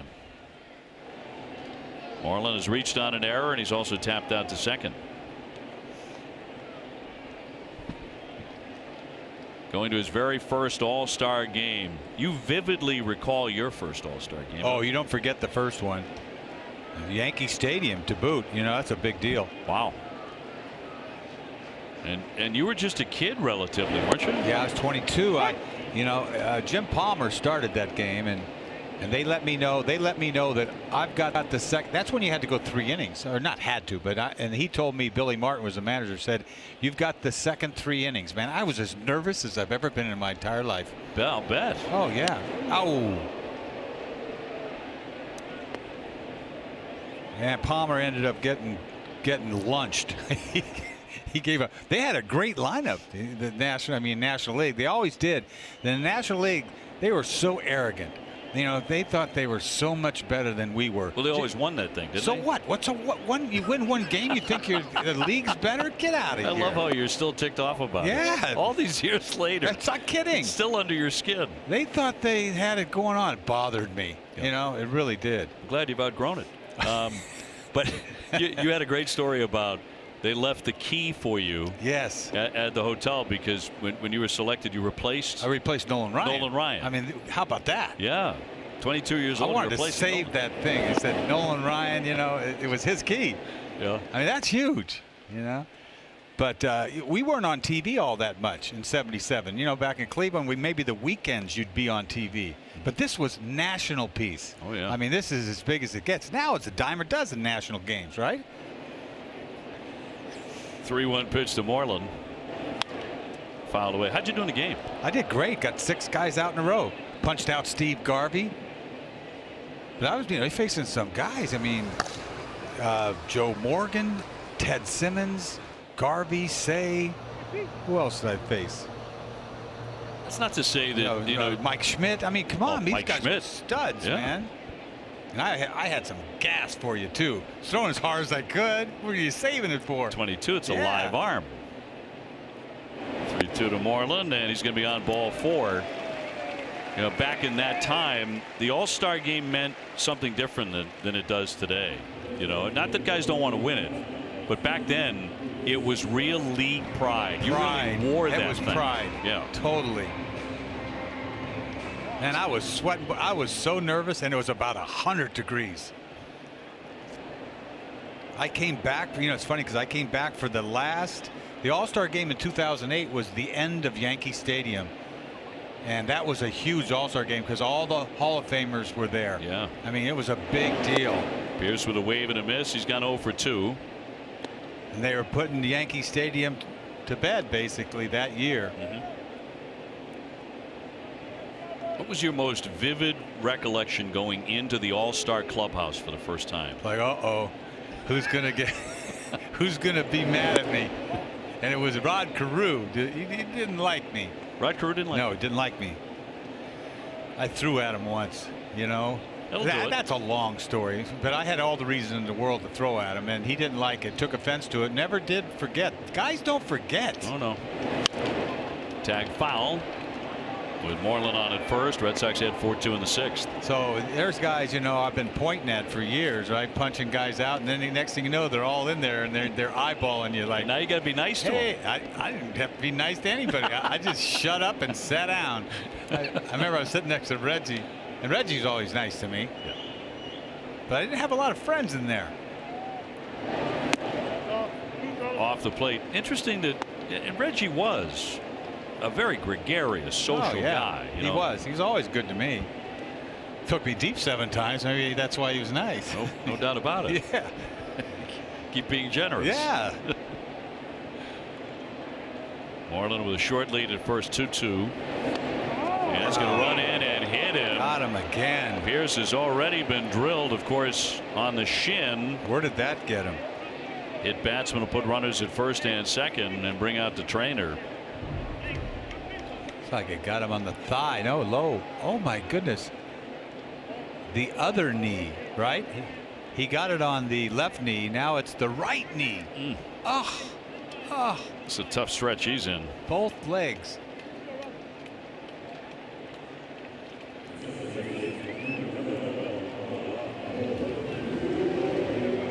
So Pierce will take his base. I thought he was going to go down.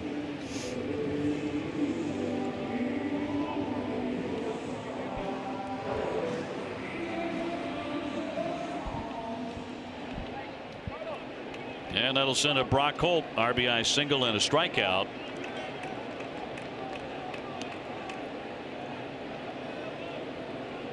Nobody out. Red Sox with a chance to really get some breathing room.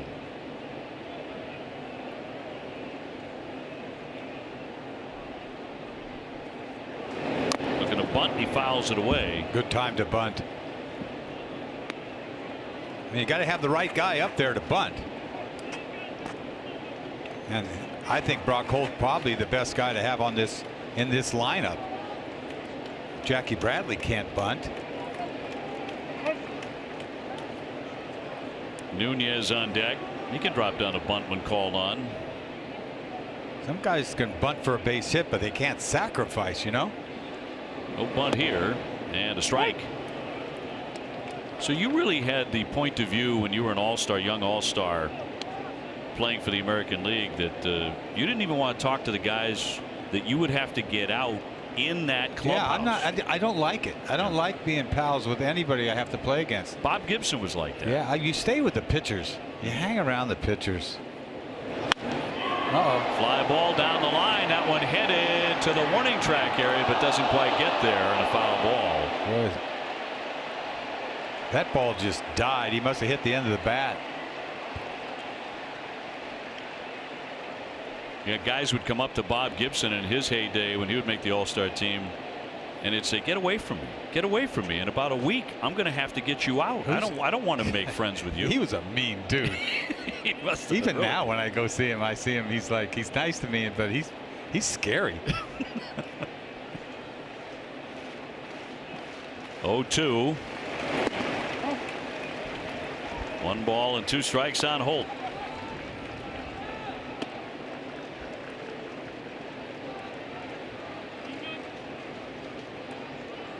Of course, home run derby before the All-Star game. There's some guys in home run derby this year who don't even hit home runs in batting practice very often. It's in Washington, D.C. Chopper toward the hole. Can't get it. Travis came up empty. Here comes the run. Moreland around. The throw home, and he is safe. 5-2 Boston. Brock Holt for the second consecutive game finding a big hole with a big hit. Well, this is a big chopper. The second hop was like a Super Bowl. It took off because Travis looked like he had a beat on it. You got to knock that ball down if you're Travis. You see this, watch this big hop, and there's a big hole over there. The second hop just took off right by him. Well, you got to knock that down. I know that's easy to say from up here, but the ball just ate him up, sped up on him, and that's an RBI. Thought they might have a play at the plate with Moreland. He's not exactly flying. Not even close. RBI by Brock Holt. That was like a topspin serve, man. That thing really kicked. It really did. So an RBI for Holt, his second of the ball game. Petrichka coming in. So John Gibbons has to make the switch on the hill. The leadoff walk hurt him. And Petrichka will take over now with 2 men aboard. Red Sox in the lead 5-2 here in the 6th inning. Let's toss it down to Tom Caron. Hey, thanks, OB. Earlier you were talking about the second half and all the challenging series. You got the Yankees a couple of times, including those 4 games here at Fenway beginning in August.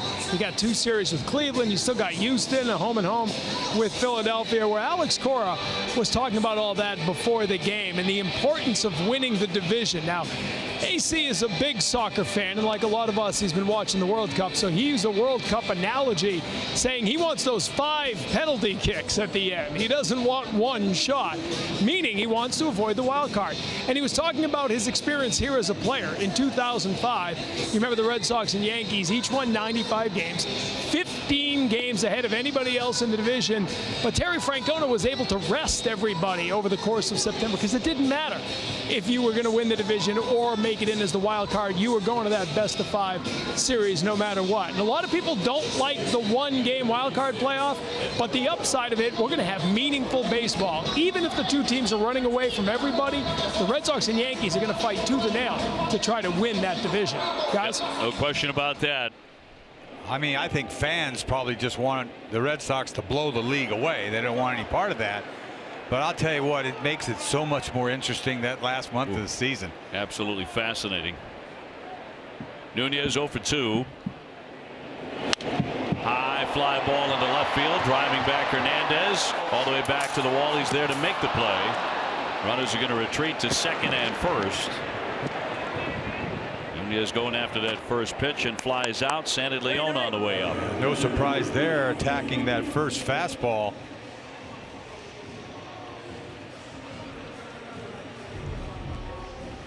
You see the fast. There's a good pitch to hit.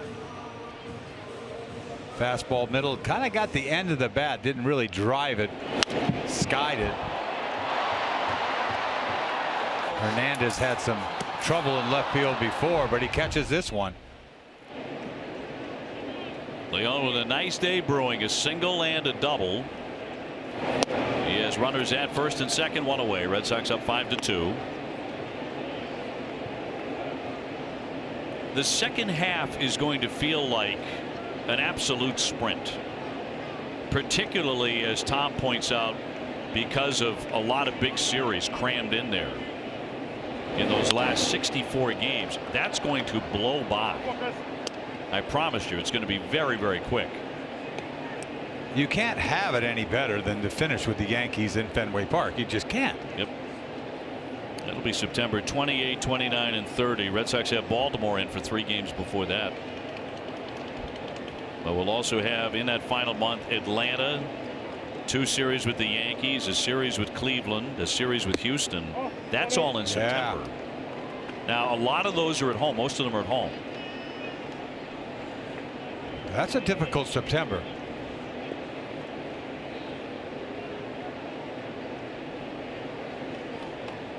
Pierce at second, Brock Holt at first. And I'll find the strike zone.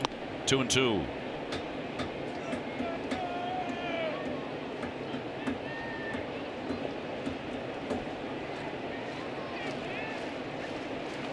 Jackie Bradley on deck.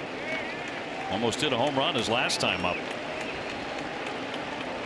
1 man away. Good cut. 97-mile-an-hour fastball. 2-2. Or this guy had a nice arm. Remember him with the White Sox.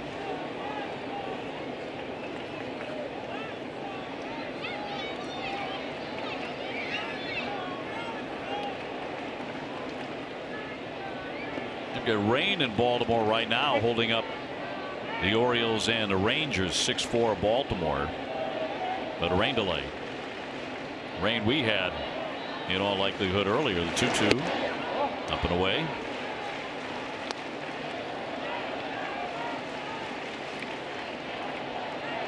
Been a beautiful day once again at Fenway. Fastball coming. Sharply hit. Travis with it. That's 1. That's 2. Double play, and that will do it. But the Red Sox add on now 5-2.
Here for $39.99. You can watch every out-of-market regular season game live or on demand.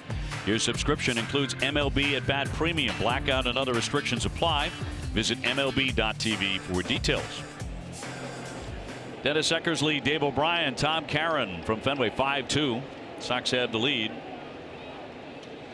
Ryan Brashear coming out of the bullpen, where he has been a nice surprise. He really has. We've been loving his velocity.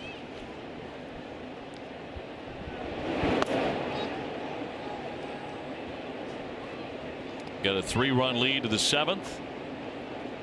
Dwight Smith has walked and whiffed today. The next Red Sox baseball will be on the 20th of July on Friday against the Detroit Tigers.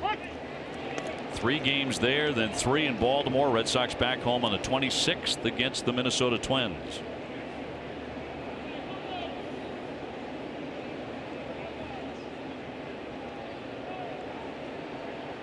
Smith, the 306 hitter. Here's the fastball, 96, in for a strike. Brashear, he's done nothing wrong since he's come up here. This is his 4th appearance. Hasn't given up a hit yet. You want to jinx him, but he hasn't.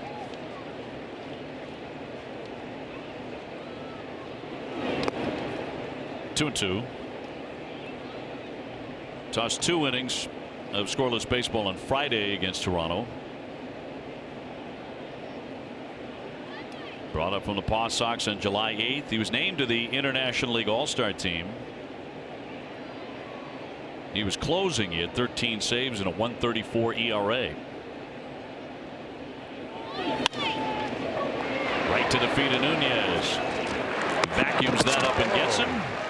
The throw a little bit off target. Almost cost Moreland at first base, but one away. Yeah, don't miss WB Mason Extra Innings Live right after the game. Adam, Jim, and Steve will break down key plays of the game, and you'll hear from Brian Anderson and Alex Cora. Who but WB Mason, celebrating over 20 years of same-day delivery. What did I say again? You said Anderson again. I did. You did. I said it yesterday. You got it in your head. It's not going away. I don't know. I don't know where that's coming from.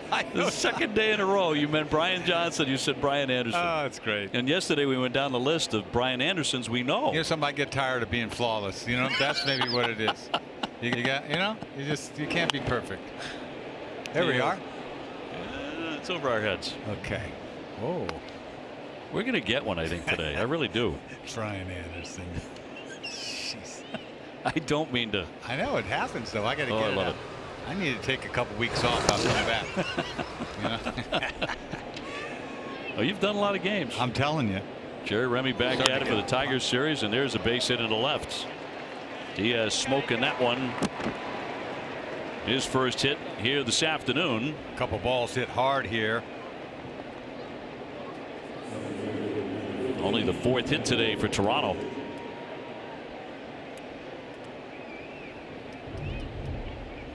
There's that foul ball over our heads. We were ready. You got to have a net, kind of, because that ball is so high.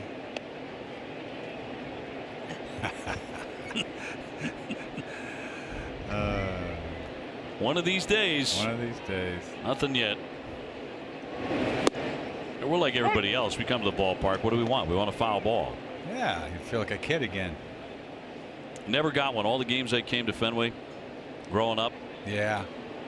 Never had one. I got one when I was a little kid, 8 years old, at Candlestick Park in San Francisco. We never went to the game that often. We just didn't. Went to a doubleheader. Wrapped through the hole for a base hit. Richard Gahn sets back-to-back singles in front of Solarte, and here come the Blue Jays. Yeah, you got to be careful here. Solarte's got some power. Both these balls find the hole. Breaking ball, it just doesn't. He leaves out over the plate. Richard has a nice swing at it. 1 out, 2 on. Solarte 0 for 3. He's grounded out, popped up, struck out today.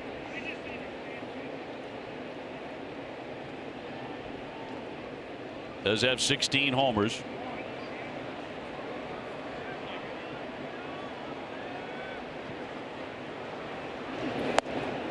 And he drops in a strike at 85 with that curveball. Well, he's had some funny swings, Solardi, with off-speed stuff today. Made him look bad. Johnson made him look bad on curveball here and there.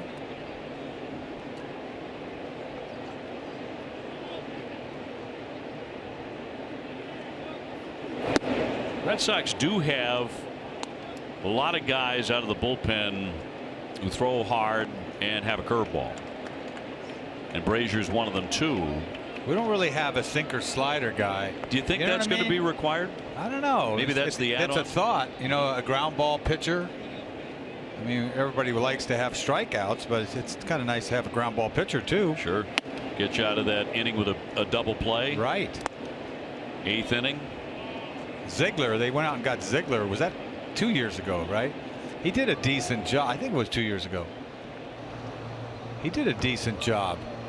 And he was like, you know, a funky right-hander. Yep. Very interesting motion. And delivery. Went down on a knee for that one. He's going for the downs. Slider, he doesn't get it. He needs that slider down and in. He almost threw the slider by him. Very stylish player, Solarte, isn't he? Very much. As you say, some power. Yes.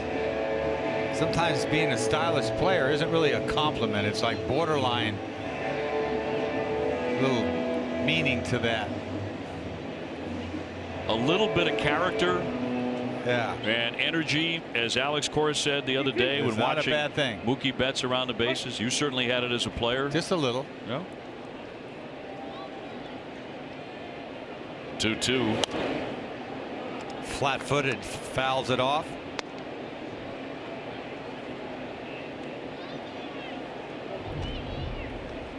His fastball, he didn't know what was going to come. He got a fastball, just flicked it. Stayed alive. Diaz at second, Grichuk at first, and one away. Broken bat, right back to Brazier. He'll gun down to second, got one on the first. Double play! Red Sox turn 2. And he shattered the bat as well. Red Sox ahead 5-2.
Boston ahead of Toronto 5-2. New pitcher will be Tepera here for the Blue Jays in front of Bradley, Betts, and Bogarts. Red Sox got a pair of runs in the first inning. Toronto tied it in the third. Red Sox got 2 more in the fifth. Another run in the 6th inning. Early offense off the bat is Xander Bogaerts when he homered in the very first inning. So he had home runs in consecutive at bats going back to the grand slam yesterday. Jackie Bradley with a key double last time up to drive in a run. Time now for our tools of the trade presented by Stanley. Well, you see how that 5th inning started off. This is a gift double that Leon gets to left field. Hernandez loses it somehow, and that's a stand-up double by Leon, and Stroman can't believe it. Next up, Jackie makes him pay right away. Fastball, bullet off the center field fence. I mean, absolutely crushed. That makes it 3-2, and then Bogey hits it off of Stroman's knee, gets away. It's an out, but the run scores. 4-2. And the Red Sox added another on an RBI single from Brock Holt. So now out in front, 5-2, bottom of the 7th inning. Stroman started the ball game. He went 5, gave up 4 runs on 5 hits. Brian Johnson went 4 2/3 as the Red Sox starter. And Heath Hembree getting going in the bullpen as Alex Cora looks to piece it together today. And so far, Red Sox pitching has allowed only 5 hits. Jackie ripping a double off the center field wall last time up. It scored Sandy Leon, who had doubled over the head of Hernandez in left.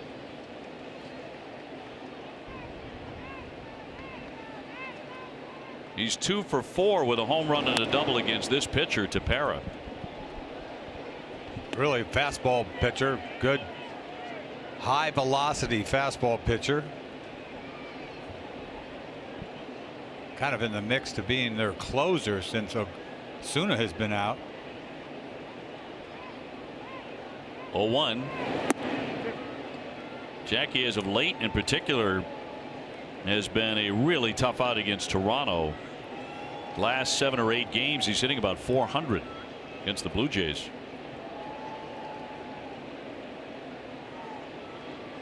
Betts on deck. Mookie Betts' RBI totals have been rising because Bradley's been getting on. He's been driving him in. Yeah. It's like the bottom of the order. They get on. That just plays right to Mookie's hands.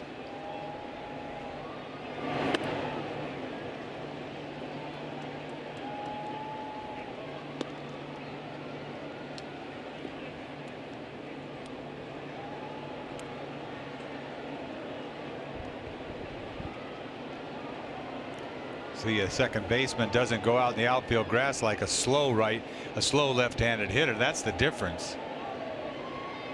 Got to stay close to that dirt. Chopper foul.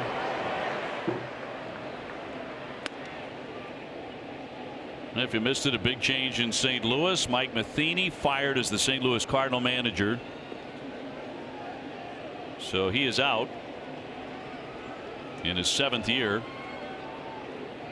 St. Louis just 1 game over 500. And that'll miss in 3-2. I'll tell you what rocked Matheny's world, and really the Cardinals, is the Cubs. The Cubs have come on strong the last 4 years.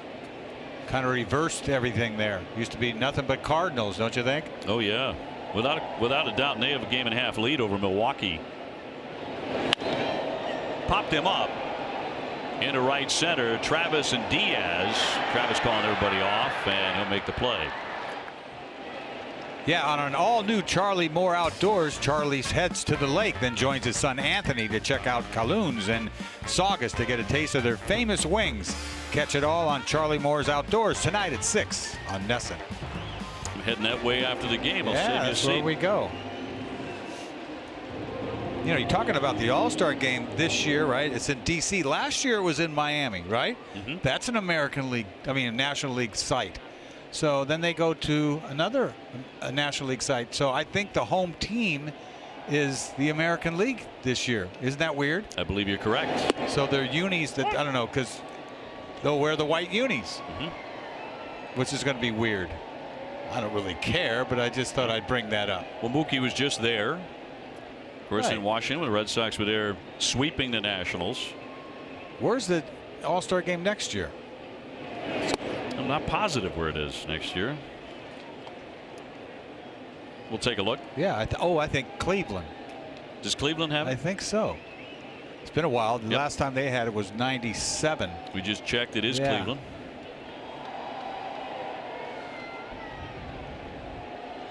One. Mookie today with a ground out, strikeout, looking, and a fly to right.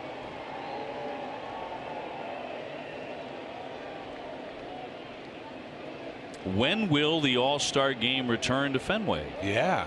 Last time was '99. And it was one for the ages. That was the Pedro Martinez show. Right. And a Ted Williams show before the game. You know who started that game for the National League? I don't. Kurt Schilling. No kidding. Yeah, you didn't. Wow. Sort of oblivious to him. He was like, of all people to be oblivious to, Kurt Schilling started that game. It's hard for Kurt to be oblivious. I know it. That's why I said it. Well, I think it's an answer to a great trivia question. Yeah. 2-2. And Mookie takes away. A little flashback to Teddy ball game coming in. What a hand that was. Yeah, that was special. Magical moment. And all the stars gathering around him. That was not supposed to happen from what I was told. This was impromptu. That was quite a night. You knew that was a special night. 3-2. Runs it in for ball 4. Tuesday, July 31 is Bogaerts Splash Bobblehead Night at Fenway. The first 10,000 fans receive a Bogaerts bobblehead. The second in a series of 3 Splash Bobbles this season, presented by Coca-Cola. For tickets and more info, visit redsox.com/promos. Red Sox up 5-2. 1 out, 1 on for Xander Bogaerts, who blasted a home run in the first inning. He's driven in a pair today. Second one on a ground out off the pitcher Stroman in the 5th inning.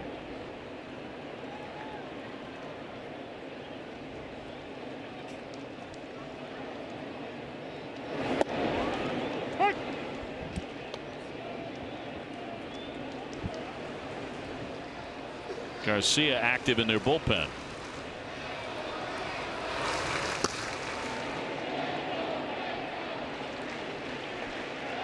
See if Mookie runs here.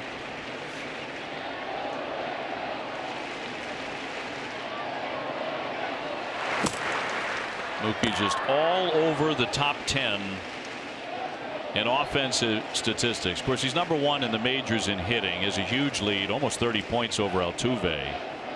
He's number 2 in runs. He's number 2 behind Trout in on-base percentage. He's number 1 in slugging percentage.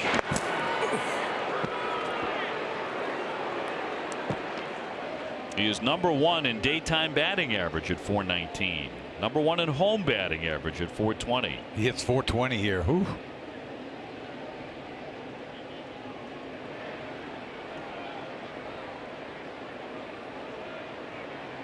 And his team is in first place. Here comes the 0-1. Little roller, funny bouncer hugging the line. That's a foul ball. Little English for you there. Almost came back fair. Little cue shot. Smoke thinks it's coming back. Almost did.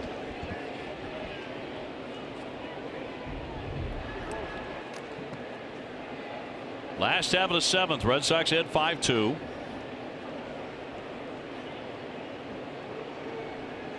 Trying to close out the games before the All-Star break at 68-30.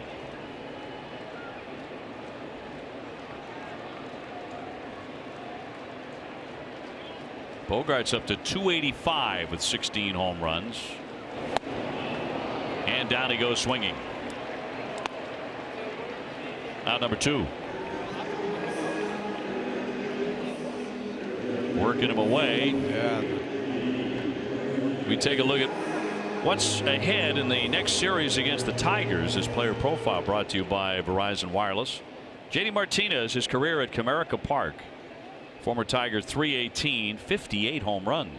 That's a big yard, too. Sure is. Castellanos is the kid that plays. Now he's playing right field for them, that I think must be a pupil of J.D. Martinez. I mean, he's got his swing. I believe that's accurate. Yeah, he is a good hitter. Really using J.D. Martinez as a sounding board when they were together. I don't think he made the All-Star team, but he's got good numbers. I know when they were in town here, I was looking at his number. He drove in over 100 runs. Quietly, you know. J.D. today with a walk, a strikeout, a fly to right.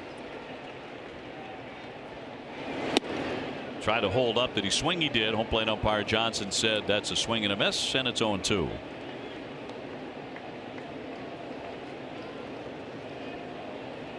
Moreland would hit next. 2 down, 2 strikes on Martinez.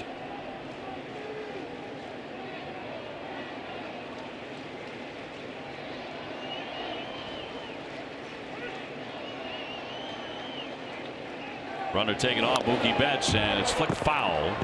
So Betts will have to retreat to first. He always picks his spots. That's why he doesn't get thrown out. The guy that picks his spots like ridiculous is Jackie Bradley. He never gets thrown out because he knows just the opportune times to do it.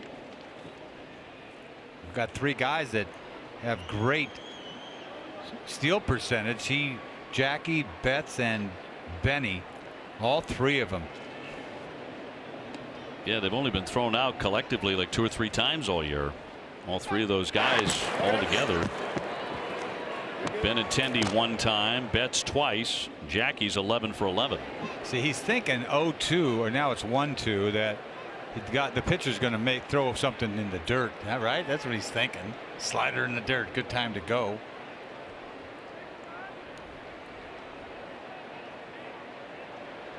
One-two from Tepera.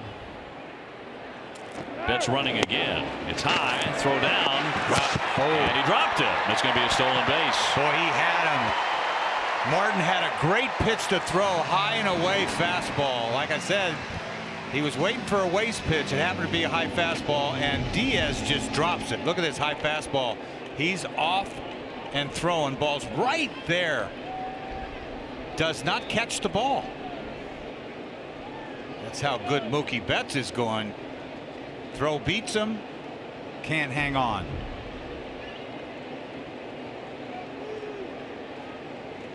Number 18.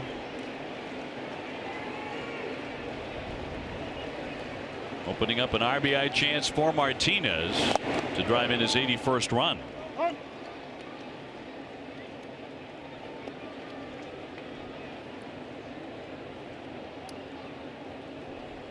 So 2-2 on JD. Moreland on deck.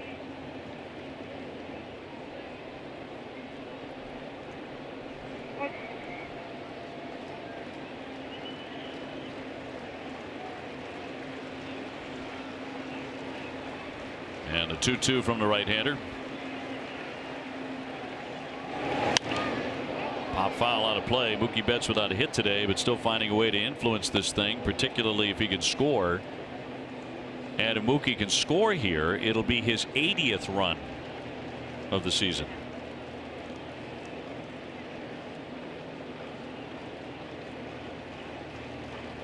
Guy is closing in on a 2020 season. At the break. Not even 100 games in.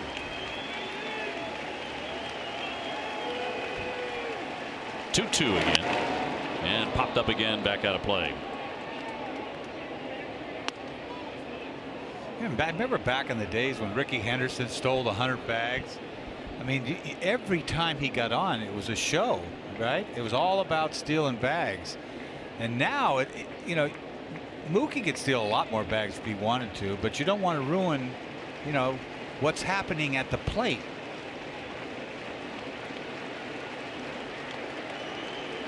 You want to let these guys hit.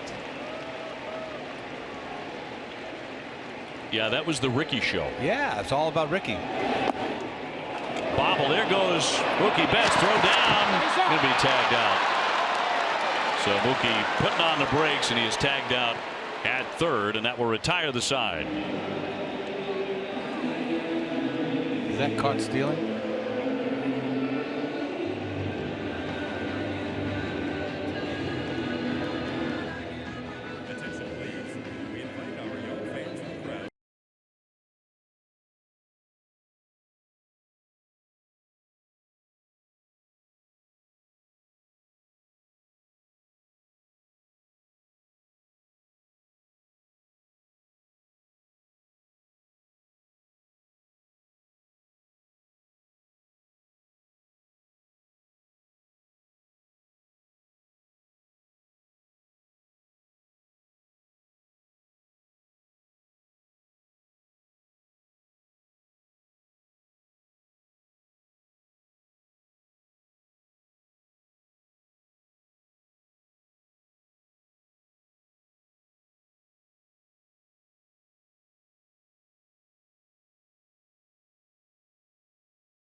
And by Southwest Airlines, low fares, no hidden fees. That's transparency.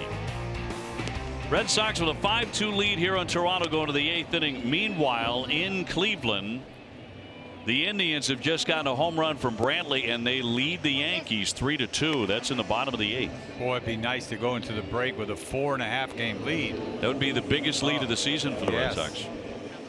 Previous Heisman 4. Heath Hembry coming on. Appearance number 41, 3.89 ERA. Very, very nice first half for him. Been a key guy, and he has gained the trust of Alex Cora. Mookie Betts just gunned down at third. There was not a caught stealing. He was not running with the pitch, but thrown out on a nice play from Martin to gather and gun to get him. Teoscar Hernandez belted a 2-run homer in the 3rd inning. That's the runs for Toronto so far. 1 for 2 of the walk. On to the 8th.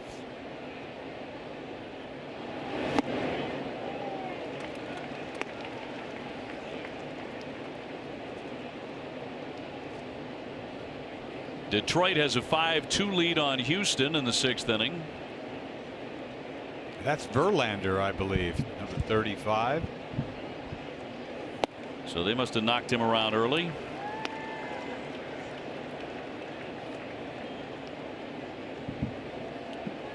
You know the Astros will be there down the stretch. They have a terrific ball club as well.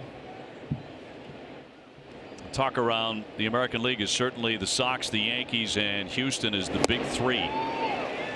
Oh, he blew him away. Hernandez down, swinging, 1 away. Every time a Red Sox pitcher strikes out a Blue Jay, Lexus donates $50 to the Greater Boston Food Bank. That is a perfect fastball. I'll tell you, Embry, he's got good stuff. I mean, it's always consistently. He's consistently got a hot fastball all the time. Sometimes he makes mistakes in location, but he's got good stuff. Fastball, slider. And this year, left-handed hitters aren't hitting him.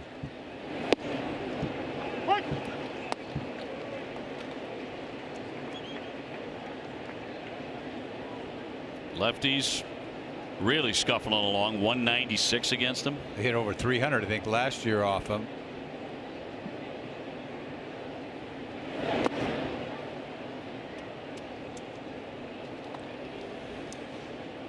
Smoke a .243 hitter, 16 home runs, 2 of them coming in this series. Those in the victory for Toronto. Red Sox are trying to win the series 3-4.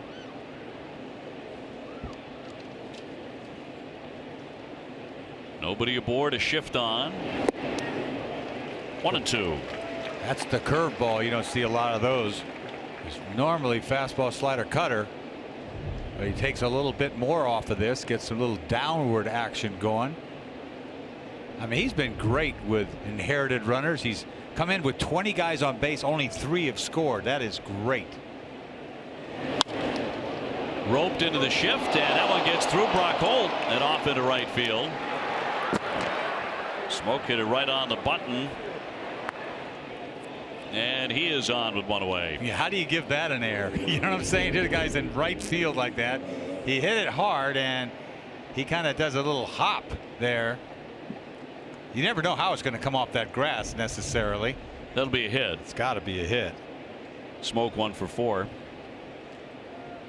I mean, how do you get an error in short right field? Is beyond me. He's that far from because you home got to plate. catch it clean. Yeah. Because you have no time. You got to get it and throw it. Morales 0 for 2. He's taking a walk today, batting left-handed. Red Sox have been machine-like churning through these series. They are 21-7-2 in series. They have swept an opponent 10 times.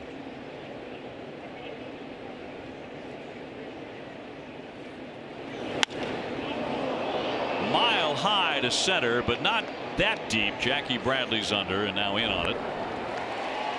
2 gone. Boy, just missed that.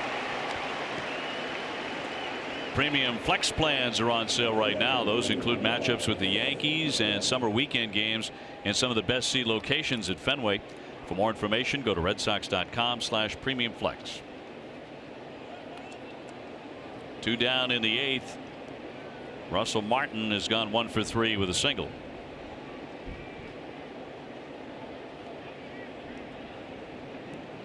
The Red Sox have won 17 of their last 19 day games.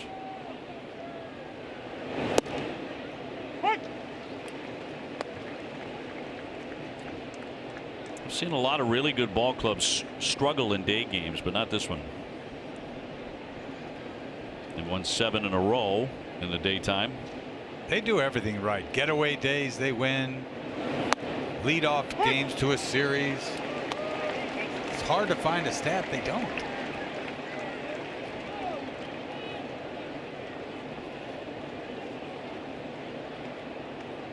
Only stat there used to be for a while was they didn't hit left-handed starting pitching. Remember that? Now they're 14-11 against lefty starters. Yep. 0-2. He snapped his head back like that ball was an inch from his face. Huh? Wasn't quite that close. I don't blame him, but look at this. Watch. We don't get to see his head. He was like, whoa.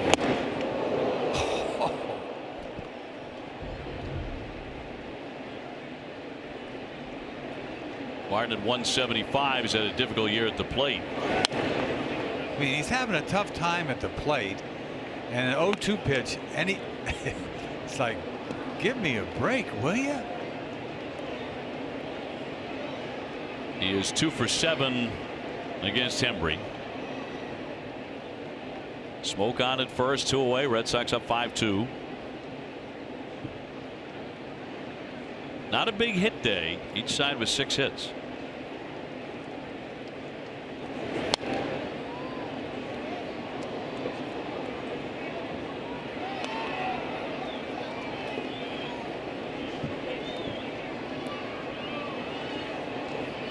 Well, golden opportunity today for the Red Sox to gain ground against the Yankees and move to 4.5 above New York. Got to capitalize on those opportunities. Here comes the 1-2. Breaking ball up the middle. Brock Holt is 2. The backhand throws it, can't get him. Backed up on the infield. Runners will be on at first and second. Almost an impossible play to try to get something on an accurate throw after you're diving with your momentum going in the outfield. It's nice that he could even get to this ball. Ground ball up the middle. He goes into the dive and tries to get something on a throw. See, Bogey's trying to make this catch, but he's nowhere near catchable.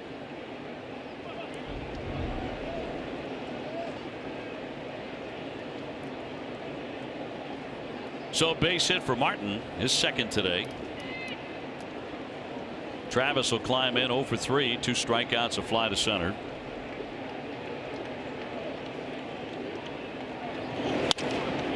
And lines a base hit in right field. Here comes Smoke into third base. He'll stop there as Mookie gets the throw in, and that is going to load up the bases. Well, that run didn't really mean anything, but anybody could have scored on that. The bat exploded. It went into the stands. I mean, this is crazy.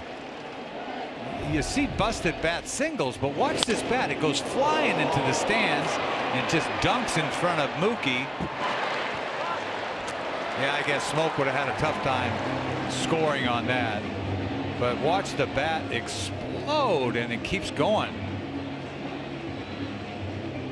Yeah, he did not have much left, just the handle. Bases loaded. Here we go. So hold the phone for a moment.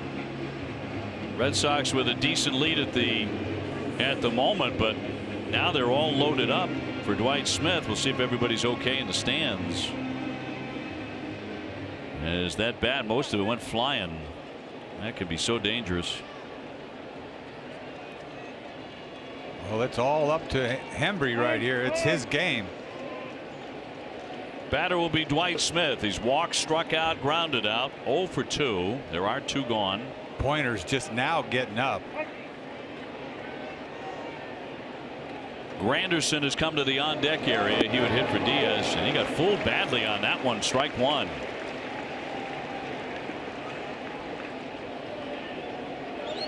Granderson, a left-hand hitter, as you mentioned. Pointer getting going in the bullpen, but just starting to throw. These guys are all geared for that fastball. They've had a lot of funky swings today on breaking balls. Fooled again, and the swing and a miss. Now he's in a hole, 0-2. They just tied him up again. He couldn't pull the trigger. Or a short little stroke, whatever that was. 0-2. Crowd is up. Yeah, this is it right here. Crowds have been doing this a lot on this homestand, haven't they? Swing and a miss. Down he goes. Boy, did he tie him up. He strikes out Smith with the bases loaded.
Here's our game summary brought to you by Xfinity. Brian Johnson went 4 2/3, not long enough to qualify for the win, but he was effective. Xander Bogaerts with another home run, number 16. It came in the first inning. Red Sox, even though they've been out hit 8-6, have the lead here in the bottom of the 8th inning. Jaime Garcia will come out of their bullpen now on this beautiful day as the Red Sox wrap up the first half. The Indians now leading the Yankees in the top of the 9th inning, 5-2. Ooh. So they have opened it up. Red Sox with a great chance to gain a full game today. In the last game before the All-Star break, J.D. Martinez will lead it off. A walk, a strikeout, a fly to right today. Garcia has had trouble with the home run. He's allowed 12 of them in 61 innings.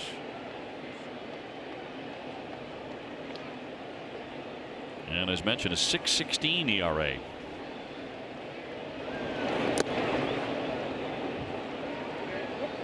Yeah, major disappointment for the Blue Jays has been Garcia.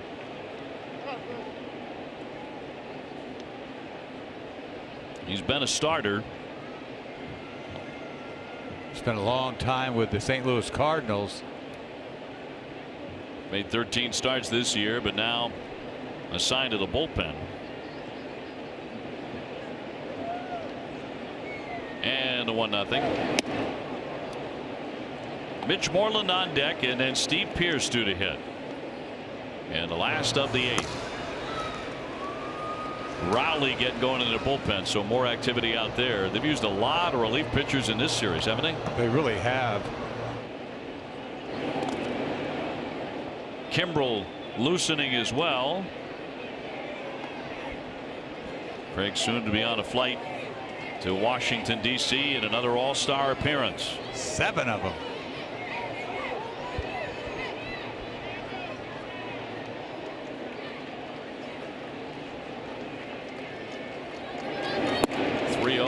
Taking all the way, ball 4. Second time J.D. Martinez has drawn a walk today. Shop Jordan's Furniture now, and you can save twice the sales tax on anything you buy. Get up to 60 months, no interest with equal payments and no minimum. See Jordans.com for details. Leadoff man is on. Twice today when the Red Sox have had a leadoff man aboard, they have scored. Mitch Moreland walked in the 6th inning and they brought him in. Sandy Leon in the 5th inning. Xander Bogaerts was the second batter of the ballgame for the Red Sox. He cracked a home run, bringing himself in with his 16th homer.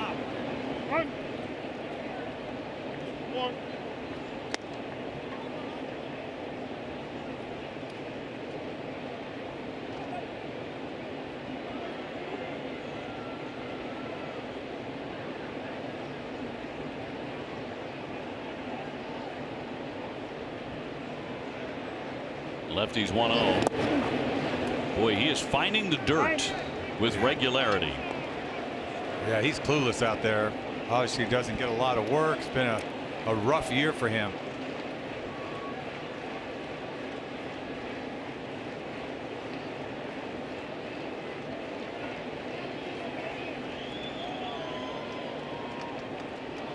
Steve Pearce next. Steve got hit by another pitch today. And in for a called strike. Took some off, 90 miles an hour to find the strike zone.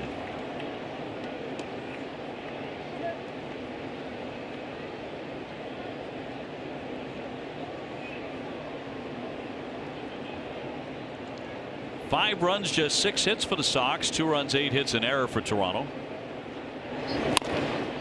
Bounding ball, AB2 out at second, and they turn to double play.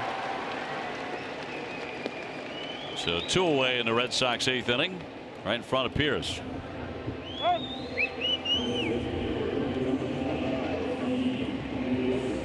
Red Sox with Major League Baseball's highest win percentage in day games. Highest winning percentage overall. Closing in on 68 wins, which would put the Red Sox at 34-13 at the All-Star break at home.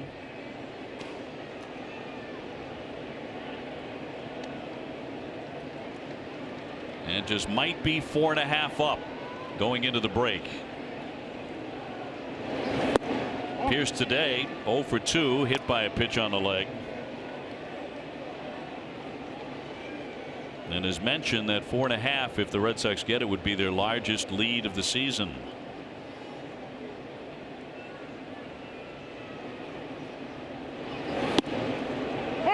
One and 1. But a lot of huge series coming up, including the Yankees August 2nd through the 5th, Cleveland coming here to Fenway the 20th through the 23rd of August. Oh my goodness, we got him again, almost in the toe. Houston is here September 7, 8, and 9. And the Yankees the last 3. This one came close. Yeah, curveball almost hit him the back toe.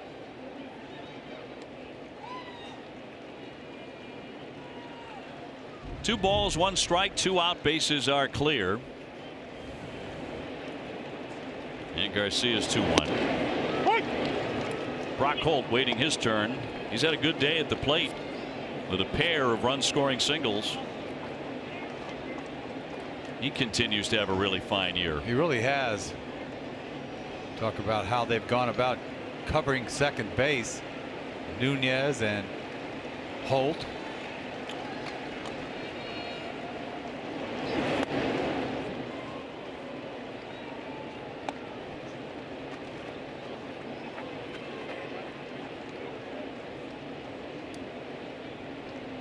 Well, that's the final score. Cleveland has beaten the Yankees today 5-2.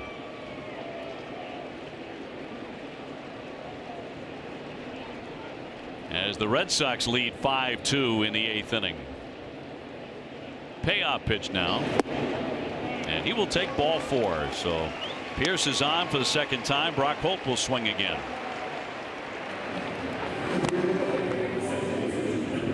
Brock with an RBI single in the first inning, struck out in the 4th, an RBI single in the 6th. And hitting .289. Alex Cora was talking the other day about how he likes the balance. He likes to be able to give Brock Holt time off, Nunez time off, and not wear the same guy into the ground. And it's worked. It really has, and now the fact that Devers being on the DL kind of messes things up a little bit. You wonder how long that's going to be with Devers. Hasn't been that long, and you talk about the break. It's nothing serious. The feeling is he'll be ready to go when the Red Sox play the Tigers. Right. So everything's cool. Eduardo Rodriguez is a different story. We had Alex Cora on with us from the dugout, and he was still waiting some more information. Get a bigger picture on Rodriguez and that ankle. Yeah, they're talking about tendons, and that's what they're trying to find out.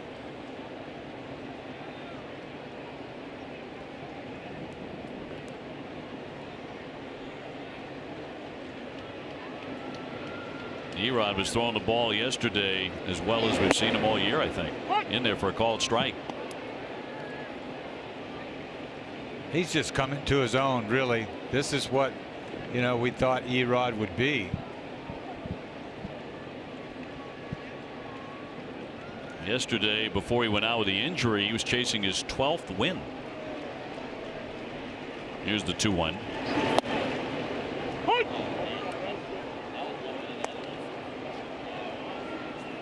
Price has 10 wins. Rodriguez has 11. Sale is 10-4. Rick Porcello 11-4. A rotation awaiting perhaps the return of Drew Pomeranz and Stephen Wright. 2-2. The different look that Stephen Wright gives a rotation for the second half to come is really intriguing. Yeah, it really is. And another right-hander in there. Yeah, because we always talk about there's so many lefties in this rotation. It's unheard of for a Red Sox rotation to be like that. 3-2 with a runner going, and that'll be ball 4. Back-to-back walks. Been 3 in the inning issued by Toronto. Gibbons has seen enough. Oh yeah, I've seen enough. He's going to the bullpen. We'll keep it right here. 5-2. Red Sox have the lead, bidding for more. The Yankees have already lost today. Time for us to go back over the plays of the week for your viewing entertainment. Oh, good. High deep drive, smoke. That one headed for the corner. Gone. Up into the monster seats. Pierce strikes. Line drive. Oh, and a play by as Xander Bogaerts on the leap. He snatched it. High fly ball, deep into the night. High up there to left center, and gone! Giving Chase Moreland up the line. No, he made a nice running catch. That was a fair ball. High fly to right field deep. Mookie Betts back, feeling for the wall. There, leaps up and he's got it. 2-2, and that one cracked into center field. Jackie Bradley coming on, sliding ahead, and he hangs on.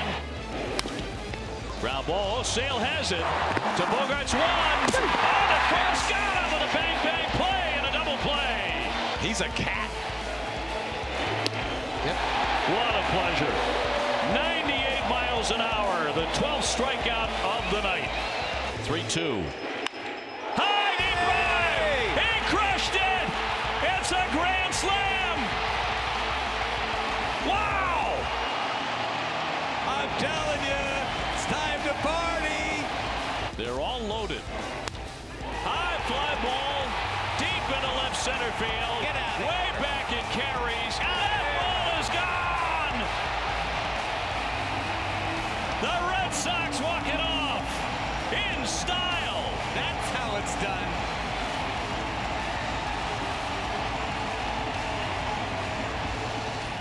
Hey, that was a pretty good week. In a nutshell. A lot of W's. Yeah, Red Sox right now 5-1, trying to wrap up this last homestand before the break at 6-1. So there are a whole lot of highlights there, including a pair of grand slams. John Gibbons in Toronto just looking for somebody to throw strikes now. Chris Rowley coming out of their pen. After back-to-back walks, Red Sox trying to make sure this game is on ice. At this very moment, still a save opportunity for Kimbrel. First and second with 2 gone. Nunez is 0 for 3. Hit into a fielder's choice, popped to second and flied to left.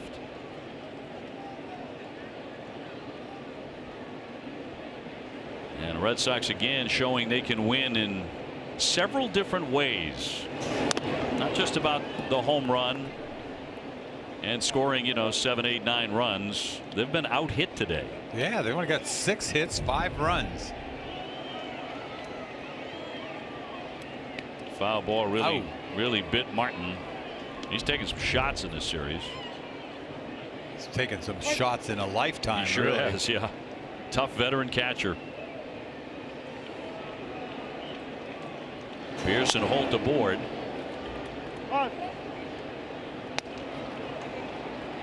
Bobby Pointer is up again.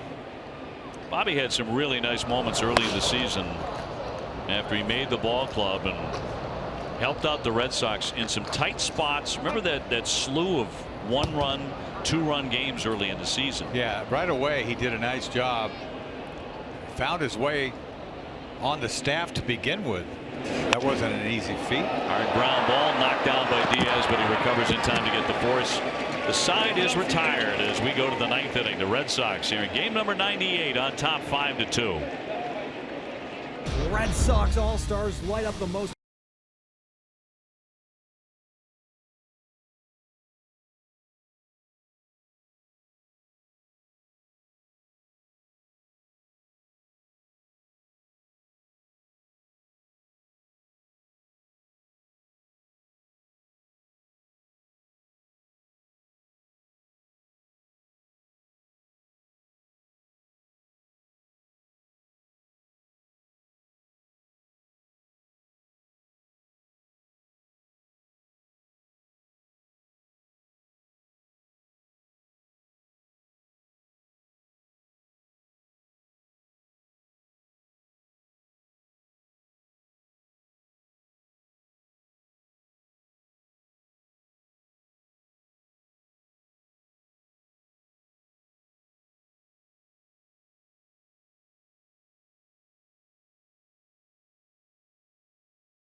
Into the ball game. 29 is nice. 30 is a great clean number though heading into the break, isn't it? Yeah, 30's perfect. That would be his number of saves if he pins this one down. A 1.82 ERA. He's had another outstanding half. A scoreless 10th inning to get his second win of the year yesterday. It was his 10th consecutive scoreless appearance. He has been Craig Kimbrell. Granderson will lead things off here. Mookie Betts making even more friends in the stands a little bit earlier, signing some autographs too.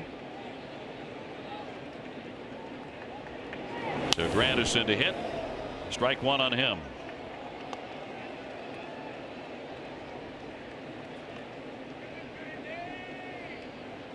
A phenomenal first half, so to speak, for the Red Sox. Well beyond the halfway point. Game number 98. Red Sox are 3 outs away from concluding it at 68-30. And going into the break, having won 12 out of 13.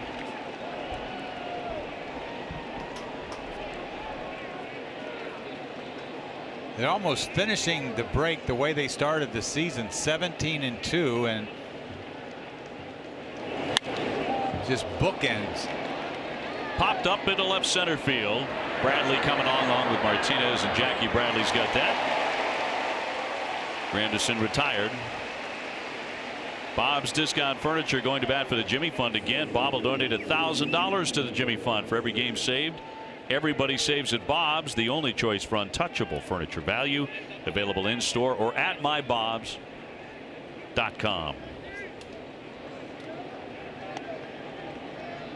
You're absolutely right. It really does mirror that 17-2. Red Sox win today, and they are 17-3. Yes, how about that? Going into the break.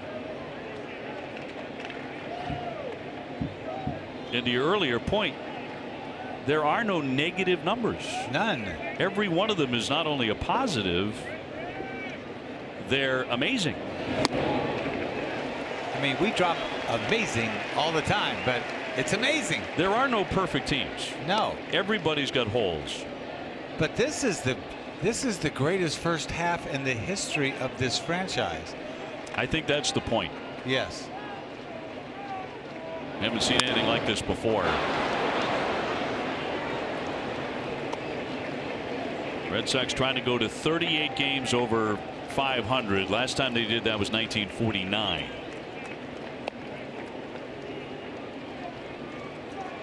After the break, 34 home games, 30 on the road, and 15 of the last 21 will be at Fenway.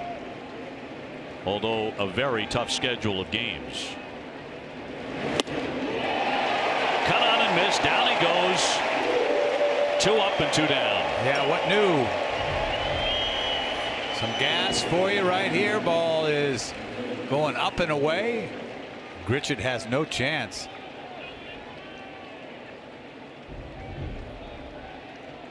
Solarte has been quiet today. He's gone 0 for 4. Bases empty. 2 away in the 9th inning. Boy, the Blue Jays are going to go limping into the All-Star break. Literally, some of their players out being hurt. Pilar's going to miss a bunch of time. 6 to 8 weeks with that. I don't know what it is, collarbone, or I don't know. That was scary for him making that catch yesterday. Red Sox, conversely, are going to be flying into the break. Yes. Mitch Moreland about to go to his first All-Star game. Mookie Betts is 3rd.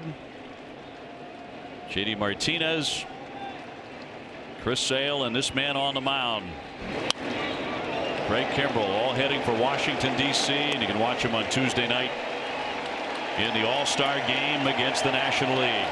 JD Martinez, how do you really account for everything that he's done? He has made such an amazing and profound effect and impact on this ball club. He really has. Just that was the missing piece. 1-2. Trying to hold up. He did not swing. 2-2. This is almost a standing ovation for what the Red Sox have accomplished to this point.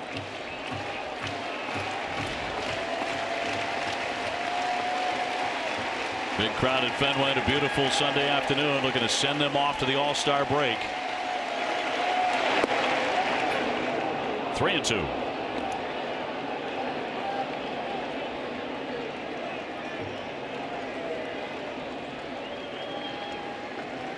There's been something different about this homestand. Goes beyond the Grand Slams in a relationship between the crowd and the ball club. Yeah, they're feeling it. 3-2. Popped up, twisting foul, and back out of play. So Solarte 0 for 4, 2 strikeouts lifetime against Kimbrel.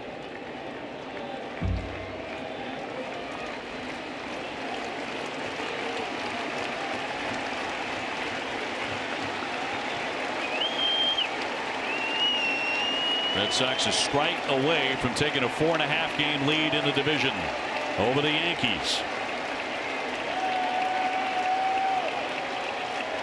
The payoff pitch. He struck him out. 97 right down the chute. And the Red Sox win again. 5-2 the final. They go into the All-Star break with a record of 68-30. Remarkable stuff. And it's the first time the Red Sox go into the break with the best record in Major League Baseball since 2007. It's going to be one really enjoyable break, and the Red Sox back at it on the other side against the Tigers. Adam?